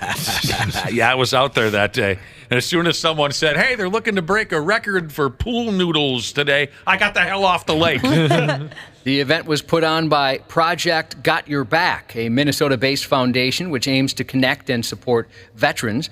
All proceeds from the event went to support the nonprofit, which plans to use the money for its efforts to help veterans transition to civilian life. Here on 93X every Friday morning, we spotlight an active duty or retired veteran as we get to know the faces of Minnesota's military. And to honor their service, we'll make a donation to Folds of Honor in their name. You can nominate a deserving member of the armed forces at 93x.com. One of my favorite parts of the week. We've been real lucky so far. We've had a blast with that so far. It's been awesome. All 4 episodes of Untold Swamp Kings are now streaming on Netflix. In Untold Swamp Kings, Urban Meyer and the stars he coached, like Tim Tebow, among others, gives viewers a bird's-eye view of how they catapulted the Florida Gators from underdogs to winners of 2 BCS national championships. Then premiering tonight on Disney Plus, a former Jedi Knight investigates an emerging threat to a vulnerable galaxy in the new Star Wars series, Ahsoka. Kristen Wiig from Bridesmaids. She is 50 today, formerly of SNL, of course. You still have a crush on her, Josh? A little bit. Yeah? I sure do. Good, Yeah. you should. Phil Dunphy on Modern Family. Ty Burrell is 56. He's one of my favorite TV dads. He was so good. Vernon Reid, the talented guitar player of Living Colour, is 65. Just in town last week. A couple of my buddies went to that show and said it was excellent. I've been waiting for a review. They said it was absolutely terrific, both groups. Living Colour and even that Garbage Pile Extreme. What do you mean garbage pile? Well, they're a garbage pile. Aside from their like one of the top 5 rock guitar players of all time. I know, but the band sucks. He used to coach the New York Giants, New York Jets, New England Patriots, and the Dallas Cowboys. Bill Parcells, the Big Tuna, turns 82 today. Oh, wow, he's still around. He sure is. He was a great character there for a stretch of time. The Big Tuna. The Big Tuna. Happy birthday to Show Your Boobs, Win a Balloon Jesus from Killer Jesus. And that's 93X News. Minnesota Twins interview on the Half-Assed Morning Show. And here's our buddy, Justin Turner. 286, 19 homers, 75 RBIs. And once a series, he hits a foul ball into our radio booth. Now, I've never done anything wrong to Justin Turner. And he's come hunting for me twice. The first one I took downstairs for Justin to sign, the one that hit John in the head. And this one came right into the booth, banged off the wall, and we couldn't find it. And then I guess they found it. I guess Matt found it later. It was in the trash can. So I took that ball and I wrote on it, "Dear Justin, why do you hate us so much? Love, John and Susan, New York Yankees Radio." There you go. As Jim Ross would say, business is about to pick up. We've got company. In studio from KARE 11 Television, Janel Klein. Hello, Jungle Jane. Hello. So nice to have you in studio in his underwear. Broadcasting from home, Randy Shaver. Hello, Randy. Oh, no. Oh, my God. He's out of underwear. As soon as he gets himself a pair of underwear, I'm sure Randy will join us. And live from Milwaukee, Wisconsin, it's Twins play-by-play maestro Dick Bremer. Hello, Mr. Bremer. Flannel pajamas on. Flannel pajamas, my God. Is the air conditioning really pumping in that hotel room or what? No. We're expecting some heat here eventually in Milwaukee, too. Not so much today. It's going to be nice for the night game tonight, but then everything that's going to be hitting the Twin Cities is going to arrive here in Milwaukee for a day game tomorrow, so that'll make things interesting. 100 degrees here today, and tomorrow at least very, very close to that, and then, yeah, you'll get a piece of that.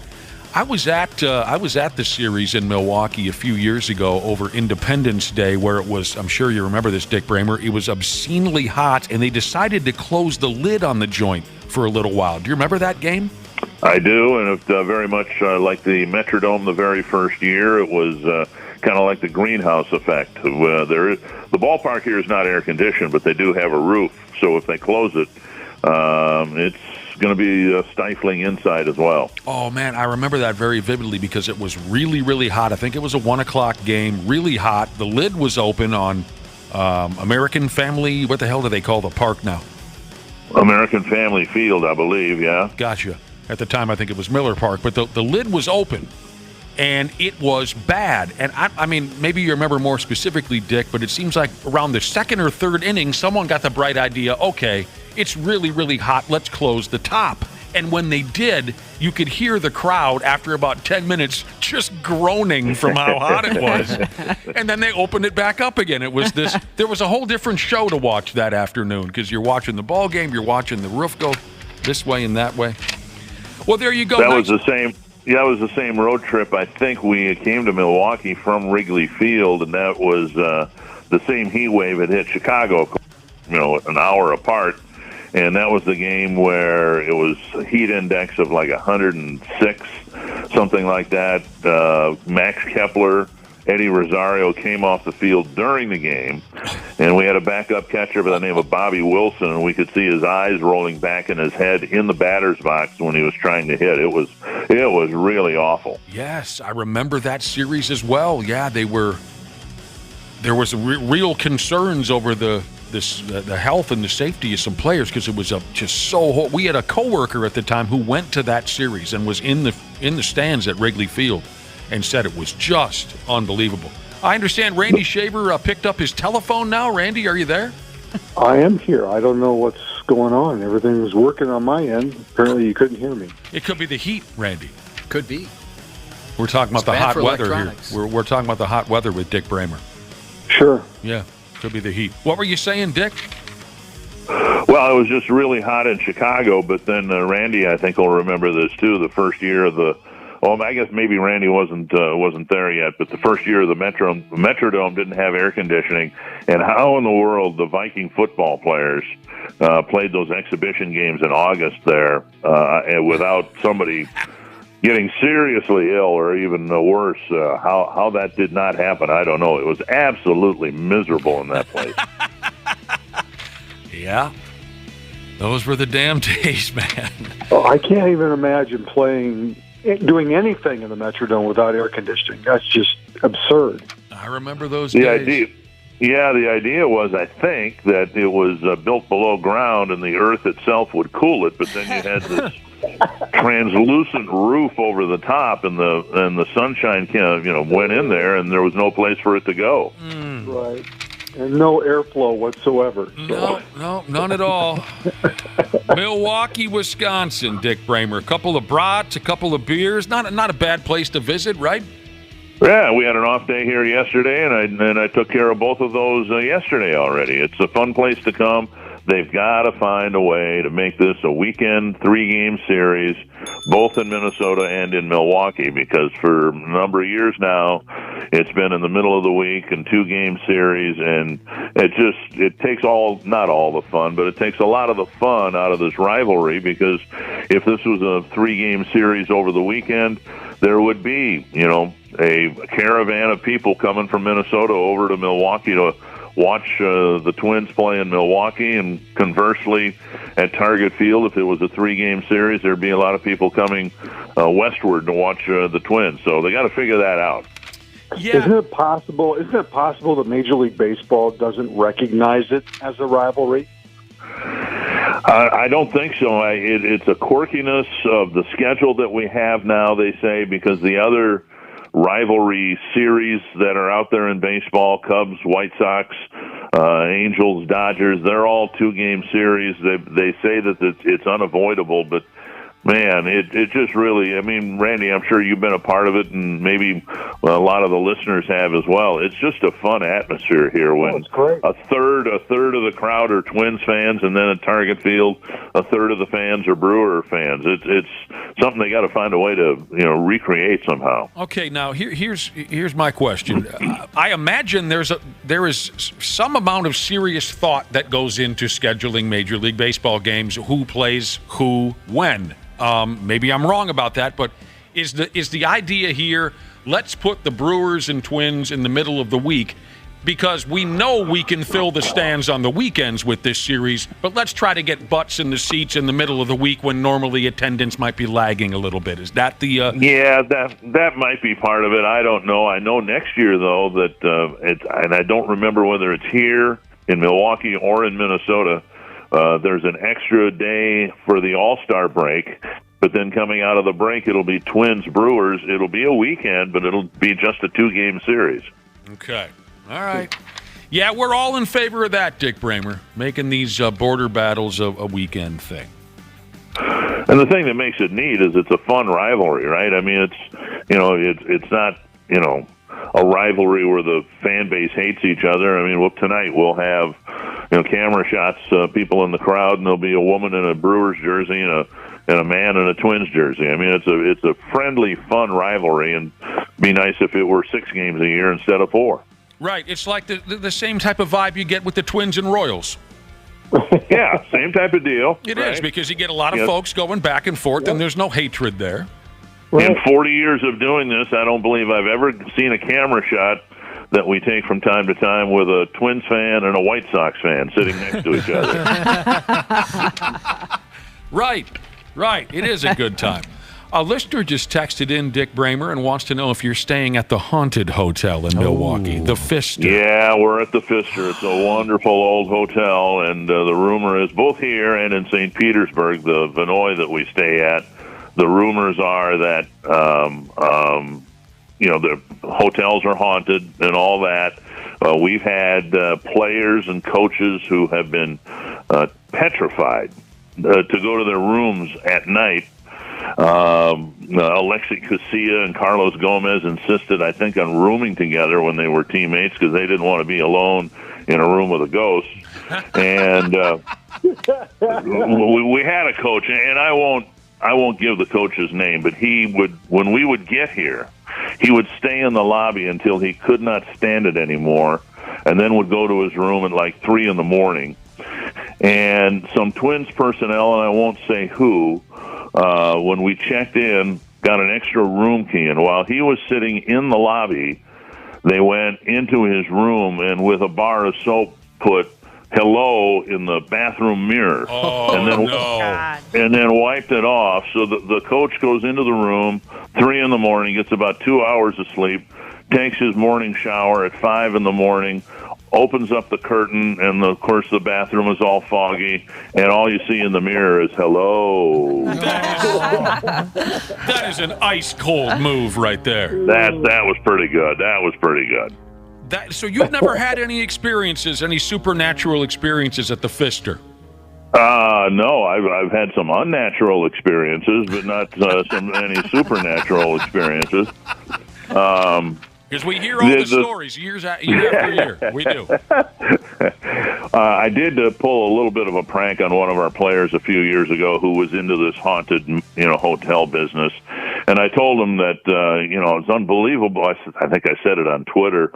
I went to bed last night and there was a bottle of wine on the nightstand, and I woke up in the next morning and the bottle was half gone. I left out the part that I had 2 glasses of wine, and so he confronts me in the clubhouse, and I said, "Did that really happen?" And I played along for a while and then broke out into a smile, and I said, "No, I got a corkscrew and had a couple glasses myself." So that's good stuff. Well, wow. Fancy schmancy place, I hear, the Pfister. Oh, yeah, it's, 150 years old, great chandeliers and big lobby, and it used to be fun to just sit in the lobby here and watch the celebrities walk through if there was a concert of any magnitude or any public appearances, politically or otherwise. They would always, and probably still do, stay here at the Pfister. Sure. I've stayed in Milwaukee many times. I've walked past the Pfister, and I've had opportunities to stay there. But the stories got me to stay away. Janel Klein, could you spend the night in that, or have you spent the night in that joint? I never have. I know where it is. Same thing. I probably would also take a pass. Yeah, Randy Shaver, the Pfister, you been there? There's no way in hell I'm staying there. Really? I just wanted to stay there. No That'd be way so in cool. hell. What's your deal, Randy? I just, no way am I going to put myself through that kind of Okay. agony. So I you just- believe the stories of screaming faces? I don't and- I don't necessarily believe it, but I guess I don't want to find out. How about that? I understand. The way I look at it. I understand. They're always interesting to hear those stories. And I don't care one way or the other as long as whoever else is in here doesn't use my toothbrush.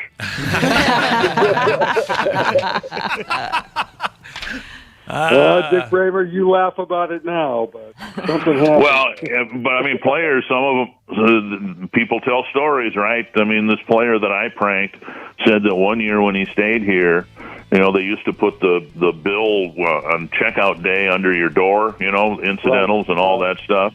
And this player swears that when he woke up in the morning, that piece of paper was over by the window opposite from the door. Now, how did it get there? I don't know. Mm-hmm. Dum, dum, dum, dum. The Fister. Hey, Dick Bremer, I bet it's fun to catch up with your buddy Bob Uecker when you go to Milwaukee. It's a treasure. He doesn't travel much. He was thinking of coming to Minnesota earlier this year, and Bob is a friend to everybody. And either tonight or tomorrow, I'll go over. And his time is in great demand, but I'll spend 5 minutes, and it just you'll have side-splitting laughter, and you'll leave there just thinking this guy is a baseball treasure, and still going strong, well into his 80s, and he is really something special. I hope he has another 10 years left in him because he is a delight to listen to still. And to rub elbows with him, it's pretty special. What a thrill! What a thrill it must be to be able to associate with Bob Uecker and call him a friend. I would consider myself very lucky. We're all big fans. And Corey Provis, of course, who does a great job on Twins Radio. He worked with Bob. He was Bob's partner for 3-4 years here in Milwaukee, and has some great stories. And I mean, he was not much of a player, has self-deprecatingly had a lot of fun and made a career out of that, but he's just a wonderful, joy to listen to and be around, and the people here in Milwaukee just absolutely adore him. Why wouldn't you? And has he made any kind of a statement on how much longer he wants to call baseball games? No, he's had some health scares, some serious ones, and has most of those actually were 20-some years ago. Yeah. And I think he still enjoys it, and he still, is absolutely devoted to the Brewers. And as I said, he doesn't travel much, if at all, anymore. I don't even think he goes to Wrigley Field anymore. Does just home games, and he's a great character, and has been just a tremendous ambassador for baseball, reflecting on his baseball career and all that. I'll look forward to getting to the ballpark and interacting with Bob for a few minutes. Good for you. Good for you. Randy, you and Bob Uecker ever cross paths? I'm sad to say I have not, which I'm a big fan. Funny guy, and I've caught him a little bit on the radio, snippets of certain calls that he's made and stuff, but I can't imagine being a Brewers fan and not being able to listen to Bob Uecker. That would be a very sad day, I think. So.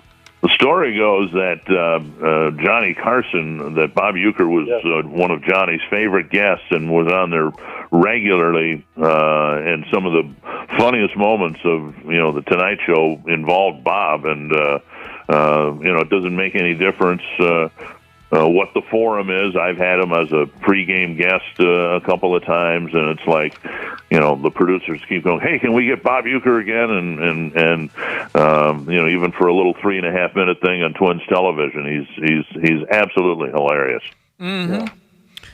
I bet you there's a lot of baseball fans who root for the Brewers to do something special just so Bob Uecker can, have a hell of a thrill towards the end of his career. Dick Bremer, there are plenty of Twins fans who cheer for the Twins, so, you've put in a lot of work over the years, so you can be involved in something special. Well, again. we're hoping for that. This Twins team is, comfortably in first place right now, but there's so much talent on this team. And the thing that we've tried to emphasize here over the last week or so, young talent that wasn't even with the team at the start of the year. Guys like Julian, Royce Lewis, Kirilloff wasn't with the team at the start of the year. And Matt Wallner, we had a scare when he got hit in the hand the other day, but it looks like he's going to be okay. These are really good, like cornerstone type players, I think, for the Twins down the road, and they're contributing this year. So this could be a fun team to watch if they get to the postseason. This could be a team to not sleep on, obviously, in the postseason, because I really like the way they're pitching right now. But they've got a nice mix of some veterans and some really young guys who look like they're going to be impact players for a long time to come. I'll go along with that. Yep. I absolutely will. So game one of the two-game series is tonight, 7 o'clock on Bally Sports. We got big Bailey Ober going for the Twins, Smiley, Wade, Miley for the Brew Crew. Oh, the Brewers just swept the Texas Rangers. Right. Texas lost again last night, and for a while it looked like they were by far the best team in the American League, and now they're fighting to hold on to their divisional lead. They've lost 5 in a row, and let's hope that continues, because in the next homestand we open with, starting Thursday night with Texas, and then we go there for 3. So we'll get our first look at a team that has been dominant all year long, but right now they're scuffling a little bit. What do you think about this jibber-jabber about the Twins moving to a 6-man rotation, Dick Bremer, for the time being as they lead up to the hopeful appearance in the playoffs? Yeah, I like it only because I don't know who you'd take out of the rotation right now. They're going to bring Joe Ryan back in, and everybody expects he'll get back to the pitcher he was in the first couple months of the year. But, who would you take out right now? Dallas Keuchel took a perfect game into the 7th inning the other day. Kenta Maeda has been really, really good. And, you've got, Bailey Ober's been good. Pablo Lopez, Sonny Gray. I mean, they're really pitching as well now as they have at any point in the season, which has been a concern in baseball probably for a long time, but particularly this year with all the pitching injuries. How your starting rotation, your relievers, how are they going to get through August and into September? Well, right now this team is about as healthy as it's been, at least on the pitching side. And so I kind of like it. It'll give everybody an extra day within the rotation. Yesterday was our 3rd off day in 8 days, and now it's like 29 games out of 30. So it's a good time for it all to happen, because we don't have many off days left, and going to a 6-man rotation I think might be a really good idea. Absolutely. Randy Shaver, you cool with this? Or you want to make it 7, include yourself in there? No, I think he's right. I think the bigger question is going to be, once they get to the postseason, and you take your 6-man rotation and you reduce it down to probably 3, maybe 4 guys in the postseason, what does that look like? And who's left out of that? Because you move somebody to the bullpen or something along those lines. I don't know. It's a nice problem to have when you've got a great starting pitching staff, right, like the Twins have right now. So they're going to have some tough decisions to make once they get to, if they get to that postseason, as to deciding what that looks like too. So, and I have no idea what they're going to decide, provided they get to the postseason. But we talked a little bit about it on the telecast the other day. Kenta Maeda with the Dodgers he made some postseason starts, but he was much more effective out of the bullpen. And since he's had some success in that role in the postseason, it might be that he'd be one of the top candidates to move over to the bullpen. There you go. I'm a big. You haven't happened to learn any Japanese from Kenta Maeda, have you, Dick Bremer? No, I have not. I've particularly on this road trip, I keep running into him. It's a family trip, and he's brought his family along, and he's just as friendly as can be. His English is far more advanced than my Japanese. So, sure, I imagine. We wanted to run this by you, Dick Bremer. Kevin Millar correctly predicted a home run seconds before it happened the other night. Red Sox game, Adam Duvall drilled a 3-run home run, and Kevin Millar called it just right before the pitch was thrown. Call you right now, early in the game. I know with 2 outs, we're not used to doing this. We're doing it right now. Duvall's going deep. He'll get a bat, Obi, I'm telling you. What? Swing at a high fly ball deep left field. What? Are you kidding me? Are you kidding me? Oh, my. Kevin Millar. Stick around. Red Sox lead it 3-0. And Millar called it seconds before it happened. What do you think about that, Dick? Well, I was watching the Phillies game last night, and in that game, John Kruk did the same thing on the Phillies telecast. And it's just, and I don't know how successful those guys are in making calls. I've made a couple of successful ones, but it's one of the weird things because the successful ones are the only ones that are replayed. And I probably made 100 calls, and maybe 2 of them have actually happened. But those 2 are the ones that people seem to remember. So they forget about the other 98. Yeah, well, but still, it's fun. I look forward to hearing you make a call now and again. I don't care if it works or not. It's just fun to have that kind of hanging over the at-bat to see what happens. So that was a good I think I predicted Justin Morneau hitting one onto Utah Street in Baltimore years and years ago, and then a Kadire one in Seattle. And so, yes, it's fun when it happens. Absolutely. Oh, I had a question for a listener. Maybe a question for you, Dick Bremer, from a listener. I'll save that for last. We are celebrating a couple of historic baseball moments today. 34 years ago. We were just talking about the career strikeouts list yesterday, the day before, weren't we, Randy Shaver? We were. 34 years ago in 1989, Nolan Ryan, playing for the Texas Rangers, became the first pitcher in Major League Baseball history to throw 5,000 career strikeouts. He'd go on to rack up 714 more, over 1,500 more than his closest competition.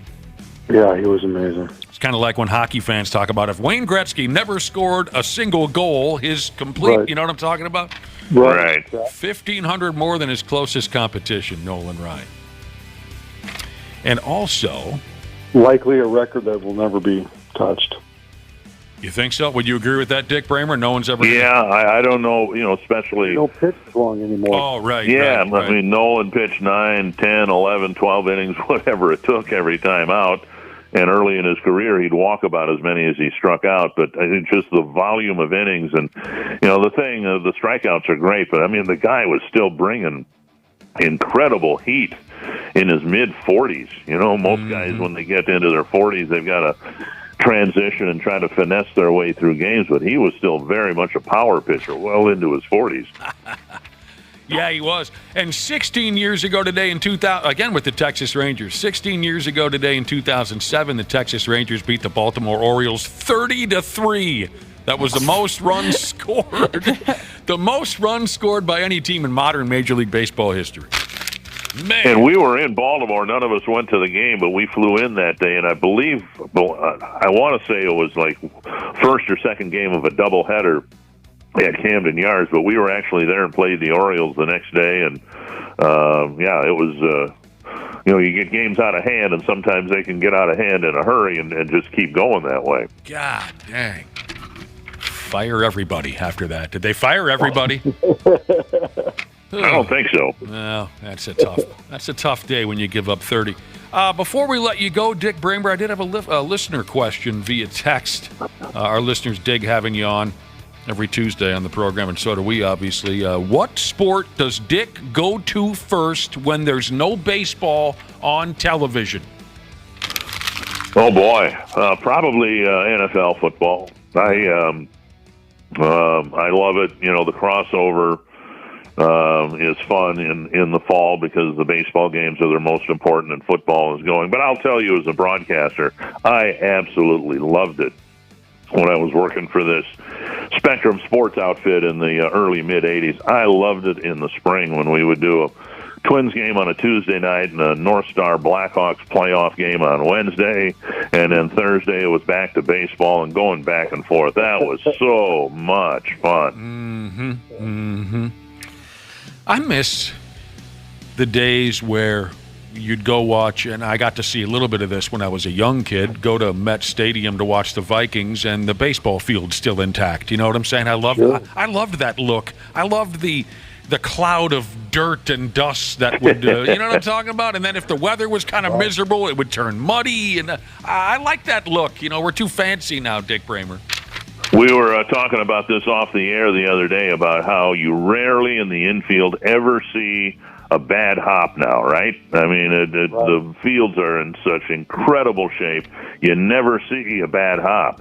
Well, you know, when the Twins were playing at Met Stadium in the fall, well, even in the summer when the soccer guys, the kicks were running all over the field. And then, you know, you got the purple people eaters trampling, you know, up and down the field on a Sunday, and then the Twins would be playing on a Tuesday. And it's kind of hard to trust you're going to get a sure hop when Carl Eller was, you know, stomping all over, you know, the infield, you know. So it's maybe a good thing, but it's a different game because back in the days when a baseball park was also used for NFL football and soccer, the field conditions weren't what they are now. Absolutely. Yeah, those were fun times. Dick Bremer, go get them tonight. We'll be watching 7 o'clock on Bally Sports, Game 1 of this 2-game series with the Brewers. And if you don't mind, pass on to Bob Uecker that the folks in Minnesota love him. I will do that. Thank you. We'll talk to you next week. You got it. Dick Bremer, every Tuesday, 7:30 here on the Half-Ass Morning Show. Twins and Brewers tonight. Just a bit outside. There he is, Major League. I never read up on this. Were there, maybe someone could look this up, were there other play-by-play personalities who they considered for that role in Major League? I mean, obviously they made the right pick when they went with Bob Uecker, but I wonder if, okay, so this was the late 80s. Did they consider... Maybe Vin Scully? Did they consider Vin Scully? Absolutely. Oh, I don't know. I'm guessing. And so am I. Did they consider Harry Carey? Harry Carey, yeah. Something like that. I'll be interested if there's a story. Maybe John Gordon.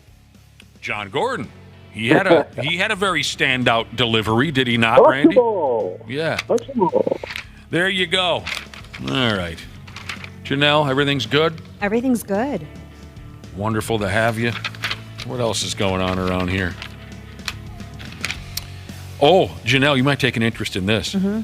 Apparently that TikTok setup, the social media site. Do you mess around on TikTok ever? No, I don't. Maybe I'm missing out, but I haven't gotten into it. You haven't put any videos up there of any challenges you're involved in? No dance-offs, nothing. Lip-syncing videos? Yeah, lip-syncing.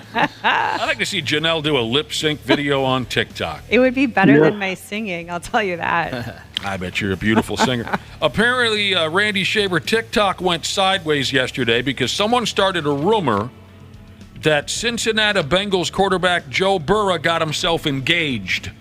Oh, boy. That'll break some hearts. Yeah. Yes, it will. That's a showstopper. See, I heard this the same thing. I heard he was going to marry Britney Spears. She's single now. Now that she walked out on be. Didn't she take a walk on her husband, Yeah. Josh? Mm-hmm. She's already thrown some parties, some divorce parties. Is she throwing divorce parties? With some attractive young men. So rumors, is that right? Yeah, really sticking it to the ex. Rumors are circulating that Joe Burrow is engaged to his girlfriend, Olivia Holzmacher. I don't know if she's a somebody, too. But what's funny about all this, and I did watch a little bit of this, how devastated so many women were portraying themselves to be on TikTok. Did you see these, Josh? Yeah. Playing sad songs and crying and staring into the... I know a couple women who aren't even sports fans that are just in love with Joe. There's only, I think, if my memory serves me right, there's only been 3 famous men that Janelle has ever mentioned on this program that she has a crush on. Correct me if I'm wrong, it was George Clooney. I've never said that. Well, who the hell? Well, it was an older guy, wasn't it? Okay, I guess. Steve Buscemi. Wait a minute. George Clooney. Jerry Stiller. Oh, he's hilarious. You didn't say George Clooney. He's one of mine, Dick. Oh, that's you, Ashley. Yeah. Okay, well, then it's down to 2. I mean, I'm sorry. Is that ridiculous to think that? No, No. Understandable. Yes. Okay, it's 2 then. One of them is Joe Burrow, and the other is Taz from AEW. I'm kidding. You did mention that you thought he was cute. Yeah, well, you know what? Here's the thing. I think we talked about this at the time, but it's not even, well, it is. He's obviously good looking. He's just so cool. He's cool. Yeah, that's why they call him Cool Joe. Yeah, Okay. his vibe is very attractive. That's true, Janelle. And I think I said, so it was when they won the national championship when he smoked those cigars. That was That's awesome. when that was like, wow. He just looked like a tough, cool. Yeah. He had some Tim Riggins in him. Yeah. He even holds it in his mouth. Cool. What does it mean to be Tim Riggins? I know John Riggins. Randy, you know John Riggins, right? Yes. Who's Tim Riggins? Well, this is a new one that I'm schooling you about a TV show, by the way. But You could school me all day on television shows. The rest of these folks, you'd have a hard time. But me, I'm as in the dark on television as you are. Friday Night Lights, which I watch no shows, but I have been watching it here and there just out of boredom because it's back on Netflix. And Tim Riggins. Tim Riggins. Is that Taylor Kitsch. Yeah. Yep. I mean, again, I don't know what he's like in real life, but Tim Riggins. He plays the long-haired bad boy of the team. Yeah. Okay. Like a Trevor Lawrence or a He's way cooler than Trevor Lawrence. and Tim Riggins is portrayed by Taz as the actor. Quite a few sports fans are talking today about an awkward moment between the new Washington Commodores owner and Joe Buck, the announcer, from last night's totally unnecessary preseason Monday Night Football game. I've been in the same situation. Shake your hand or not. Is this on our website, Ashley? Yes, it is. You're not on GeorgeClooney.com? You're keeping an eye on our website? Yeah. I took a break from that. So you got to see this if you haven't. New Washington Commodores owner Josh Harris made an appearance in the TV booth during Monday Night Football, this pretend game between the Commodores and the Baltimore Ravens. And during his interview with Joe Buck, or what's the name again? Yeah, Joe.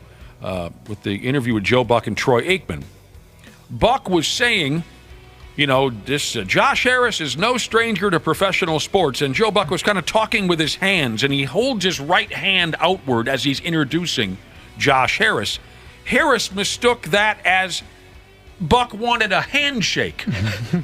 So Harris goes in for a handshake, and it turned into this odd, awkward hand-holding moment. The best part is Troy Aikman trying not to bust out laughing. Exactly. Troy Aikman has this smile on his face because he saw this awkward interaction.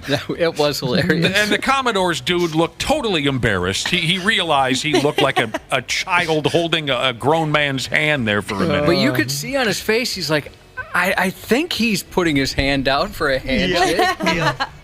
It did intrude in his personal space. That hand was out there. Joe Buck really put that out there. It was. I could see why somebody would fall for that. Why Josh Harris, whatever the guy's name is that runs the Commodores, would think that maybe there's a handshake waiting for him. You've had something similar to this, Josh? Yeah, when we first met our boss, it was the same type of thing where I think he's wanting me to come in for a hug. He was not. He had his arms or his shoulders in a way where, it was the perfect moment. Yeah. So I went for a hug and I thought, in the middle of the embrace, I realized, oh my God, he was not wanting this.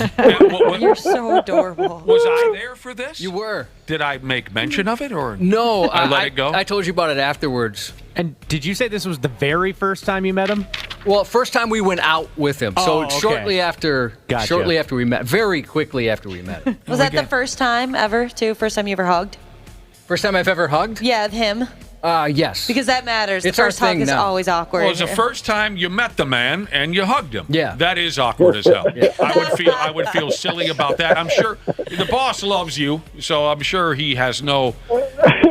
It's so on par. I definitely think more about it than he does. That's for sure. I was just going to ask, how long did that replay through your mind? So if somebody could walk up to me like a Chris Lindahl billboard with their arms out, and I'll still wait. I'll let them make the first move. I never want to feel that way again. Well, but here's something a little inside information. After some of the past program directors we've been through, maybe it was okay to hug. It is a thank you for being how he is. Thank you for not being the other guys, is what maybe was going through your mind.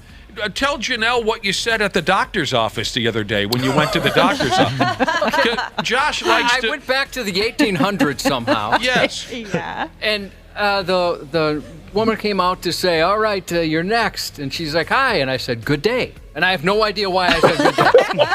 Good day. I don't know that I've ever said good day to another human being. What did she say? She just looked at me like, what century are we in? and is this why you're here? Can we treat this? Did like all of a sudden you grow a handlebar mustache? Yeah. A multi-cool pops out of nowhere. You rode in on a bicycle with a cane. I just got the telegraph that my appointment is for this afternoon. Stop. He rode to the doctor's office on an old-timey bicycle with a massive front tire. A really tall front tire. Yeah, I passed the boy out there lighting the street lights. Yes. You know, they're getting the lamps going. Good day. Oh, my God. Good day, isn't it? Good day. So stupid. And then I hugged her. Awkwardly. That's the only way I know how to do it. What do we got going on around here? We got a few more things we could cover here. Oh, I don't know. What are we doing? By the way, that football game last night, the pretend game between the Ravens and the whoever the other team was, the Baltimore Ravens. Randy Shaver, the Baltimore Ravens' 24-game preseason winning streak ended last night. Yeah, As I'm they sure lost. they don't give a. They Sure lost they don't give it. a crap. Oh, you're talking about they don't give a crap. They hadn't lost a preseason game since September of 2015. The only person I've ever met in my life who wanted to win the preseason was Denny Green. Oh, yeah. He's the only guy that has ever said we want to win all our games, even the preseason. Only babies get what they want. That's right. Grown men have to take it.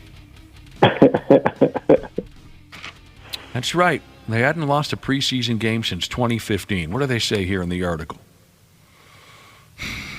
The last preseason loss for the Baltimore Ravens predates, we were just talking about this. It predates the creation of TikTok. Peyton Manning was still quarterback for the Denver Broncos the last time the Ravens lost a preseason game. That was the year that Star Wars The Force Awakens was released in theaters. You remember when that swept across the country? Yeah. Star Sure. Wars. Patrick Mahomes wasn't even the starting quarterback on his college football team. Mind-blowing, isn't it? It is. I will say this, if you're a fantasy football person and you are looking for a quarterback later in your draft, Sam Howell is a good choice. He looked good last night. He's 22 years old. He's got a lot of weapons around him at Washington. He could be a very decent sleeper at quarterback this year. He looked pretty good last night. But is he cute, Janelle wants to know. I think he's cute enough. How about that? Sam Howell is how you say it. Okay. Yeah. We got a text saying, talking about awkward interactions. When I met my boss for the first time, I couldn't decide whether to say hi or howdy. So in the moment, I accidentally said Heidi, and he said, no, it's George. And I said, yeah, I know. Heidi. Yeah, everyone's been there. Every damn last one of us.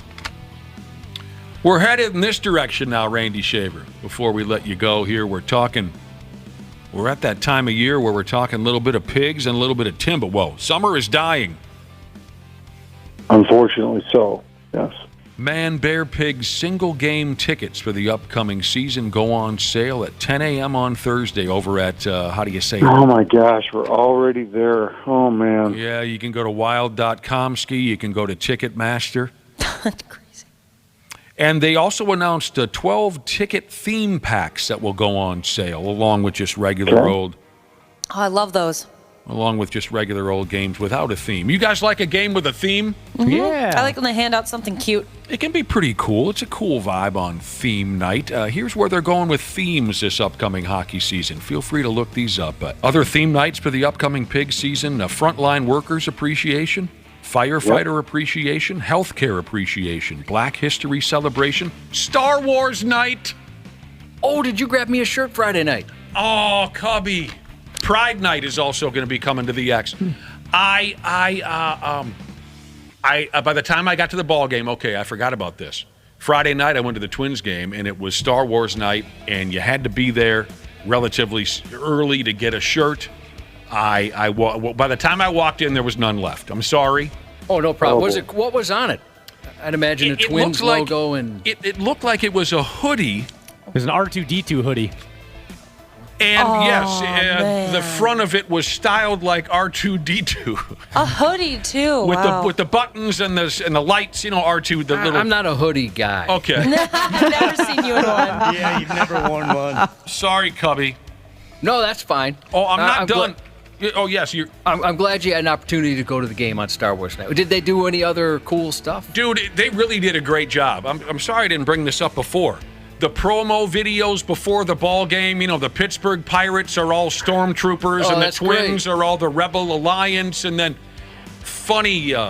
Every on the big screen they put the bio of the player and a cute picture of the player. They were all dressed in Star Wars gear. Fun. At the end of the game, after the Twins beat the Pirates, they showed a spaceship shoot a laser at the Death Star, and it had a Pirates logo on it, and it exploded. They did a great job with all that stuff. I'm not done with the theme nights for the X. There's going to be a let's remember how badly our fans overreacted to Ryan Suter night. That'd be a hot ticket.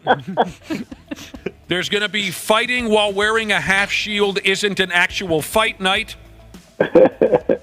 And the Wild are planning on unreasonably upset fan appreciation night. I'd love to see that. All right, I'm done. Oh, Wapple just sent me a picture of these hoodies. That's pretty funny. You like them? I guess you needed to have one of those special tickets in order to get a hoodie. Special ticket. And they sold out well before the game happened. Yeah, I remember. I asked another buddy to try to snag me one. He's like, well, it's one of those special ticket deals, but I'll see what I can do. I don't know. I don't know that I'd wear this one, to be honest with you. Oh. It kind of looks like a little kid sweatshirt. Well, but I saw grown folks wearing them in the stands. They didn't look totally ridiculous. You see what I'm saying in that picture, though? Yeah, you could work that. So I'd come in here and I would just make squeaking noises, drive you guys insane. I would love that so much, Josh. It'd be my best day. Oh, I'd carry the bit on far too long, and then you wouldn't love it. Oh, and then after the game, I didn't stick around for this, but after the game, there was a drone show. Oh, cool. That's cool. You got to see some. Have you seen any of those online? As I was walking out the park, I saw a little bit of it. The drones fly around. Of course, I'm elderly and my hearing isn't as good as it used to be. So earlier on in the game, the lead announcer, whatever, the PA guy says, don't forget to stick around after the game for a drone show. And I said, a drum show? What's it? No, you stupid deaf bastard. It's a drum. I saw them all whipping around with the lights. And did they make like, images and things like that? There was like it was really cool. Yeah, some of those are awesome. They turned all the lights off and everything. All right. And there were also T-shirts, according to our listeners. You could get the hoodie, the R2-D2 hoodie, or a T-shirt. So there you go. I'd like it if the Wild did a theme night, whereas the theme was if you sarcastically shout, "You're on the power play," or shoot, you get thrown out on your ass. That'd be great. Shoot night. The place would be half full. It's one thing to relentlessly scream shoot when your defenseman is on his backhand backpedaling. That's okay. That's one ridiculous. But my biggest pet peeve is when the club is on the power play, and God forbid they struggle a little bit on the power play. Because, when you have a man advantage, you should instantly dominate your opposition, right? When you have them, it should just be... Well, because the opposition doesn't practice for that. No, they have no idea. The opposition is like, what is this? We only have 4 and you have 5? We've never prepared for this. Sure, there's the idiots that shout shoot at inopportune times. That's one thing. The worst for me is when there's a slight bit of struggle on the power play unit's behalf, and someone in the crowd says, "You're on the power play." They should be grabbed by their belt loop in the back of their neck, and they should be deposited onto 7th Street or whatever that is out front the rink. Rice Street, I don't know what it is. Remember when we had Zach Parisi on? He was talking about that, and he said how helpful it is because sometimes they forget they're on the power. Or sometimes he'll have the puck and forget that he's supposed to shoot. Right. All right, Wapple just sent me the video of this drone show from the Twins game Friday night. This is unreal. Whoever does this deserves some applause. Look at this. Here's Darth Maul that they made out of a ton of drones. What? Cool. They even do like a baby Yoda and stuff like that. You're a baby Yoda. I We're think you trying to mean talk about the Grogu? drone. Yeah, that too. How do they get him to sit still like that?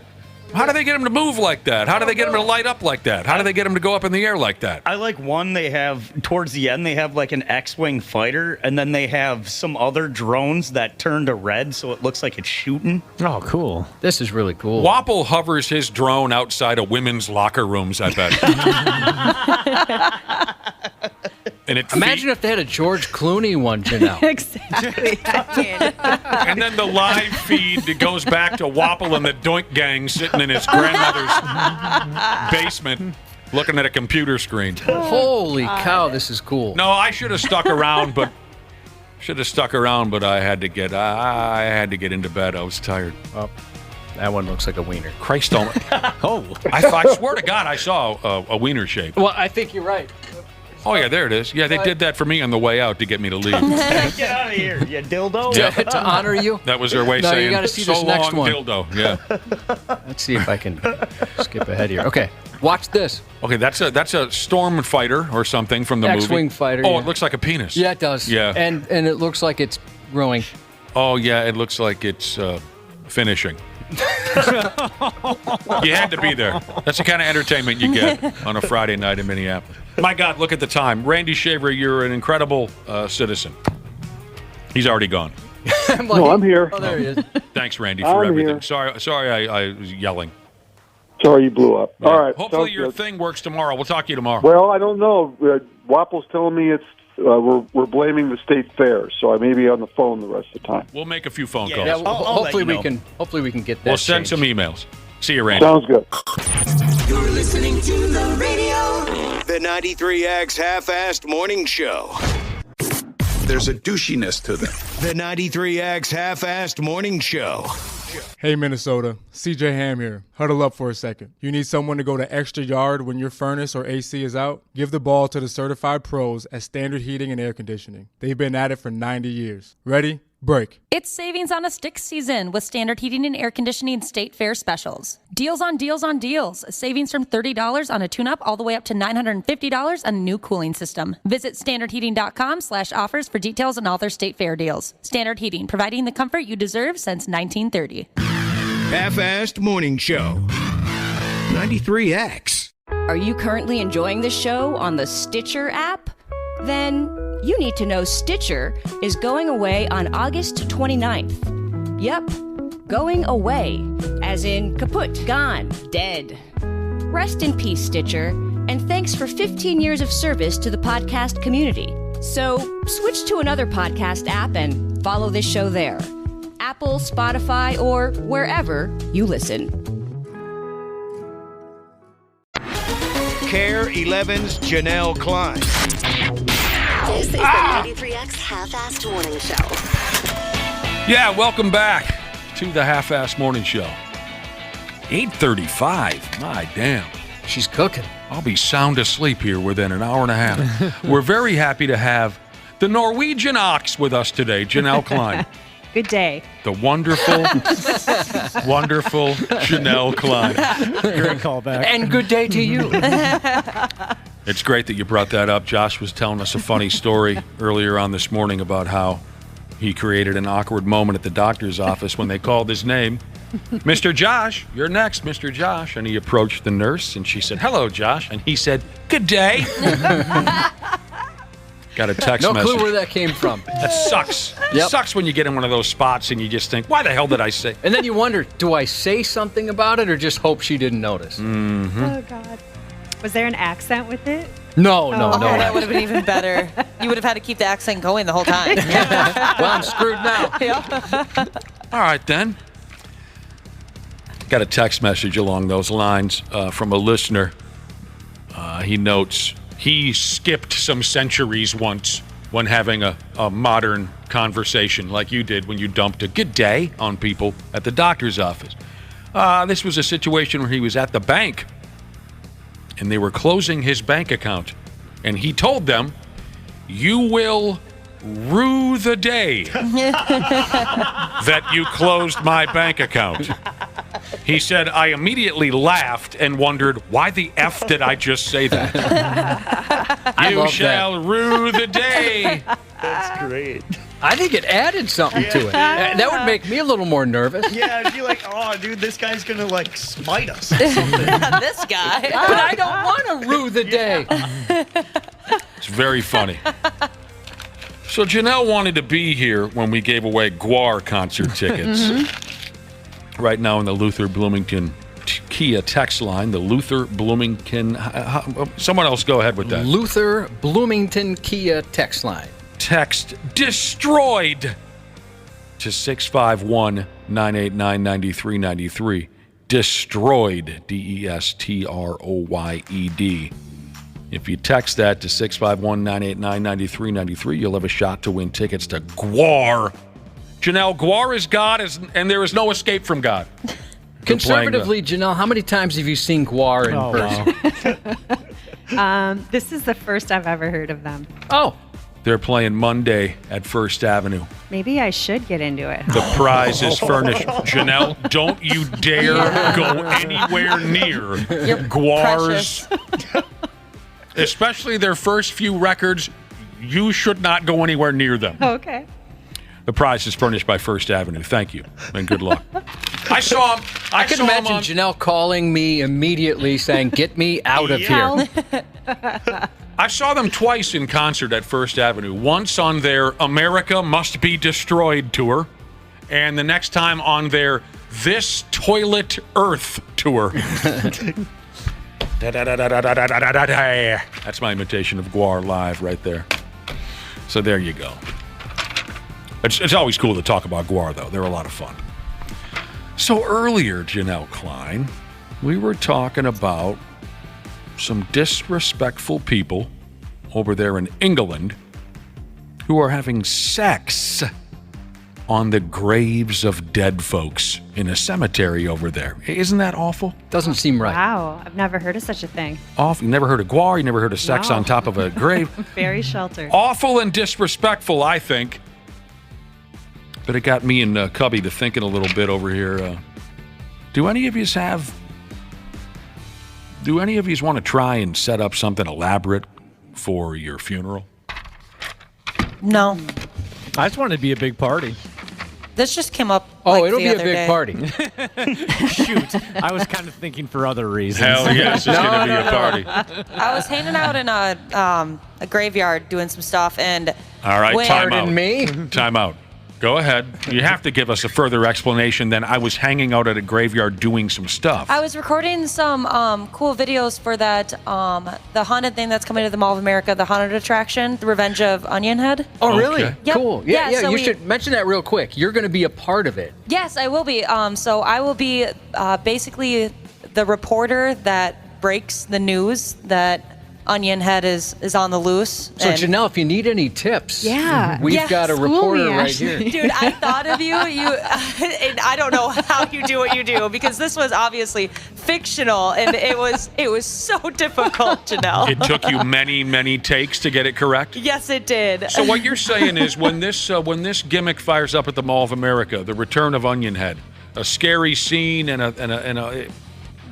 it's like a damn obstacle course you walk through and they scare the hell out of you, kind of a thing. I'm sure we'll have a more elaborate explanation once we get closer to Halloween. But you're saying when folks go to this event, they can see you on television screens helping explain the story? Yep, about halfway through the haunt, there will be a little television screen, and I pop up and I explain what's going on. And then for the rest of the haunt, you can hear me basically over the speakers telling you, like, hey, bad news. It's a bad day. That's really cool. That's yeah, awesome, I'm super actually. excited because so in order to film the scenes, we went to different graveyards. We went to like Fort Snelling and some creepy looking places. So we were in a graveyard, and they have those elaborate, some people have those elaborate statues. And I thought, what's the use for this? Like, I know people spend all that money because we're talking about like what you want for your funeral. How people spend all that money on those huge dramatic statues, but like, what's the point if you're just gonna like be dead? Yeah, by they 'em? make a mausoleum where the Right. people come to see them. That's why you have something like that.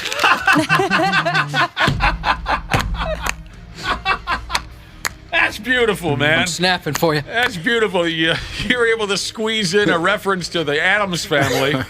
I guess, Ashley, so as generations come to honor your life, there's this beautiful statue, and you can say, wow, how beautiful is my only guess. Anyone else want to take a stab at why you'd have a big statue at the... I think that's Did I come close? Just because they cost so much money. Oh, you know? but if you got the dough. Yeah, true. your money. I guess my point is I don't want anyone spending that kind of money on me for my funeral. If whatever's cheapest, just do that. That's what I've told my wife, too. And she was already on top of that. I kind of thought I'd have to talk her out of it. No. Please. But no, she was fine with that. Well, Janelle, being Norwegian, isn't it traditional to have a Viking funeral where they put you on a raft, they send you out into the river, they light you on fire and shoot you with arrows? And I'm sure. is that how your family has been doing it for centuries? I have no idea. But there are different traditions by your background, right? I don't know. Yeah, certain religions, they don't want you buried underground. Yeah. Certain religions don't want you cremated. Yeah, there's differences. My mom's Native American, so when she does unfortunately pass away, they'll do like the whole shabam. It's like a 3-day festivity situation. Yeah, it's a big deal. Isn't it like Looks like you're going to be missing more work. Jesus Christ. Hopefully that never happens. Yes, Wapple? Isn't it like New Orleans? They have to do above ground because flooding and stuff like that. Oh, too? Yeah, that's creepy to That's me. what I understand, and I've been to that city a few times, and I've seen all the above-ground graves. Yep. And then Onion Head came around the corner. So the above ground graves, are those basically just like cement blocks above ground? Oh, It sure looks that way. It's been a long time, but it's just if you laid down on the ground and cemented, and we cemented around you. You know what I Okay. mean? It's kind of what it looked like to me, but I didn't. So there you go. But that's cool about the Onion Head's revenge thing you got going on. Yeah, I'm and we really look forward to excited. free tickets, to be honest with you. I'm super excited. This thing seems awesome. You know how like haunted things usually, I don't know, haunted mazes are about 20 minutes max. This thing is probably going to be about an hour. Oh, wow. An hour long Yeah. It's a whole experience. Yeah, it's a whole experience. So cool. Yeah, it looks it'll be awesome. fun. So you took your first crack at acting, more or less. Yeah, I even had to change clothes, Janelle. I had to get some collared shirts. Who did you borrow those from? Collared shirts. You know what's funny, Dana, is they told me to bring some extra clothes, and I got there. They're like, "Oh, so what'd you bring?" I have like 3 black T-shirts. This is a bar T-shirt. This is another bar T-shirt. And this is my boyfriend's bar T-shirt. Thankfully, we were in the Mall of America, so I was able to run and grab some better clothes. Oh my gosh. I know. KARE 11's Janel Klein. This is the 93X Half-Assed Morning Show. All right, before we get out of here, quite a few of our listeners have been busting our balls. Janelle, you want to come to the fair with us on Friday? What is it right after the show? Check your schedule. We're going to Okay. be heading out right after the show, and we're going to hang around the fair to 10 to noon. Then we're getting the hell out of there. All right. Both Fridays, actually, if you can't make it to this one. Okay, Or like- if you can make it to both. This Friday and next Friday. Correct. Okay, I will Mundo. try very hard to make one of those work. Everybody wants to see the woman of great mystery, Jupiter Jane. It's going to be a letdown, whoever's listening. It's never a letdown. All right, so we threw it at you. We put you on the spot. That's how it works in the business. You put people on the spot, and then they Right. can't say no. Well, we'll see about that. Friday, 10 to noon. Hopefully everyone can swing out and say hello, and most importantly, buy something. Are there T-shirts? Yeah, and they're not going to buy themselves, Janelle. All kinds of stuff. Yeah, Really? We're hoping you bring the checkbook, Janelle. That's why we invited you. Yeah. T-shirts, hats, hoodies, can koozies, double-ended. All right, a last Finish that. elaborate last request is something we've been talking about here, where you make it clear to your family. You say, hey, when I tap out, when I die, do this and that at my funeral. That's what we've been talking about. Dana, didn't you joke that you wanted to be, you know how sometimes they'll take the body and set it up in a funny way or they're like at a poker table because they loved poker or something like. Would you be standing up at a Donkey Kong machine or something? I was just thinking about that. I would love to be propped up at a Donkey Kong machine, maybe like a plate of wings on the stool next to me, and everybody can just kind of be weirded out by that and then go party in a different room. Yeah, that'd be so weird, but I would like it so much. Some famous folks have gotten involved in this, okay? Unusual funeral requests, whatever you want to call it. They gave their family a heads up. This is how I want it to play out once I'm gone. The website BuzzFeed put together some of these unusual final requests from famous folks. Tupac Shakur. Do you guys know this one already? No. His ashes were smoked. Oh, yeah. I'd always wondered if that was true or not. Smoked? I guess What I do could you see it. Yuck. Like mixed with marijuana. Oh. Yeah, his ashes were smoked up, probably mixed in with some of that marijuana. Oh, I bet that didn't taste good. By his former group called the Outlaws, with a Z at the end. I never heard of that. I know he was involved in the Digital Underground, who put together the greatest rap song of all time, the Humpty Dance. Or the Humpty Hump. What was it called? Humpty Dance or Humpty Hump? Humpty Dance. Humpty Dance. Hunter S. Thompson. I know I've heard the name before. It says here the author of something called Fear and Loathing in Las Vegas. I know they turned it into a movie. This one's awesome. But I never saw it. Johnny Depp honored Hunter S. Thompson's request to have his ashes fired from a cannon. That's pretty sweet. I'd like that, yeah. Forget the ashes. How about your whole carcass? Like, you know, if I was to get involved in something like this, Josh knows how much I love AC/DC, and especially they put together what might be the greatest rock song of all time. For those about to rock, we salute you. And when you watch them live, they fire off the cannons. In the old days, they were about as real as they get. Now it's a little bit more of a softer cannon because they don't want to bother anybody. You know how things have changed. But put my whole carcass in one of those cannons when AC/DC plays For Those About to Rock, and the first time when Brian Johnson says, fire, you hit that and fire me into the 30th row. That would be kind of cool. We'll just catch you like a stage diver. If you could. If you don't catch me, who cares, you know? I never caught a T-shirt at a concert or anything like that, but I did catch a live human out of a cannon once. Well, Landed not a right on live top of human. me. He's all dead. dead. Dead human. Like, I bet you Wapple would like it if I propped him up in a standing position, and here comes Shawn Michaels, and Shawn Michaels looks into his dead eyes and says, I'm sorry, I love you. And then he super kicks Wapple's head into the 5th row at a pay-per-view. Yeah, that'd be sweet. I'd be down for that. Or we lay your dead Muppet carcass out on a table, and Jeff Hardy swanton bombs your corpse from about 3 stories up. Yeah, just put me in a death match. Use me as one of the weapons. That'd be awesome. Waffle, would you want the Doink Gang to roll and smoke you when you pass away? No, that's just nasty. It is? That's nasty. That's nasty. The inventor of Pringles potato chips had his ashes buried in a Pringles can. Huh. Who else was involved here in snack foods? The inventor of Doritos. His urn was buried in a box surrounded by Doritos. Carrie Fisher from Star Wars, and most importantly, the Blues Brothers. Her ashes were held in an urn shaped like a Prozac pill. Now, I don't exactly know what that means. What is it? Prozac? It's a depression medication. Oh, she was... Okay, fair enough. Sorry, I'm not that familiar with drugs. Bruce Lee. Oh. What does that mean? Well, I'm just picturing like maybe he had one of his buddies just karate kick him into the ocean like his ashes or something. No, that would have been sweet, but it says here footage from his actual funeral was used in his last film, Game of Death. There's a scene where you can see his face in a casket. I don't have a lot of regrets in life, Josh. You know, people make mistakes, don't dwell on them. But one of my regrets is I never got into the Bruce Lee movie series. I was just going to bring that up because it surprises me. We both are into that kind of stuff. Yeah. And I was obsessed. I loved watching the Bruce Lee movies. I never got around to the Bruce Lee thing. I wonder if you'd still like it today. I bet I would. I mean, I know you were, like me, you watched all the Steven Seagal and Van Damme stuff. Dude, love that stuff. Everything always comes back to wrestling. Luke Perry, the father of Jungle Boy Jack Perry. Mm-hmm. But also folks saw him act on that television show that I can't think of. 90210? There you go. Is that the one, or is it the other one. No, you got it. No, yeah, I think so. Beverly Hills Cop 90210. That's it. He wanted to be eco-friendly. He was a very eco-friendly guy. He was buried in a mushroom burial suit. What is that? I don't know. So it like decomposes, or Oh. There you go. I don't know.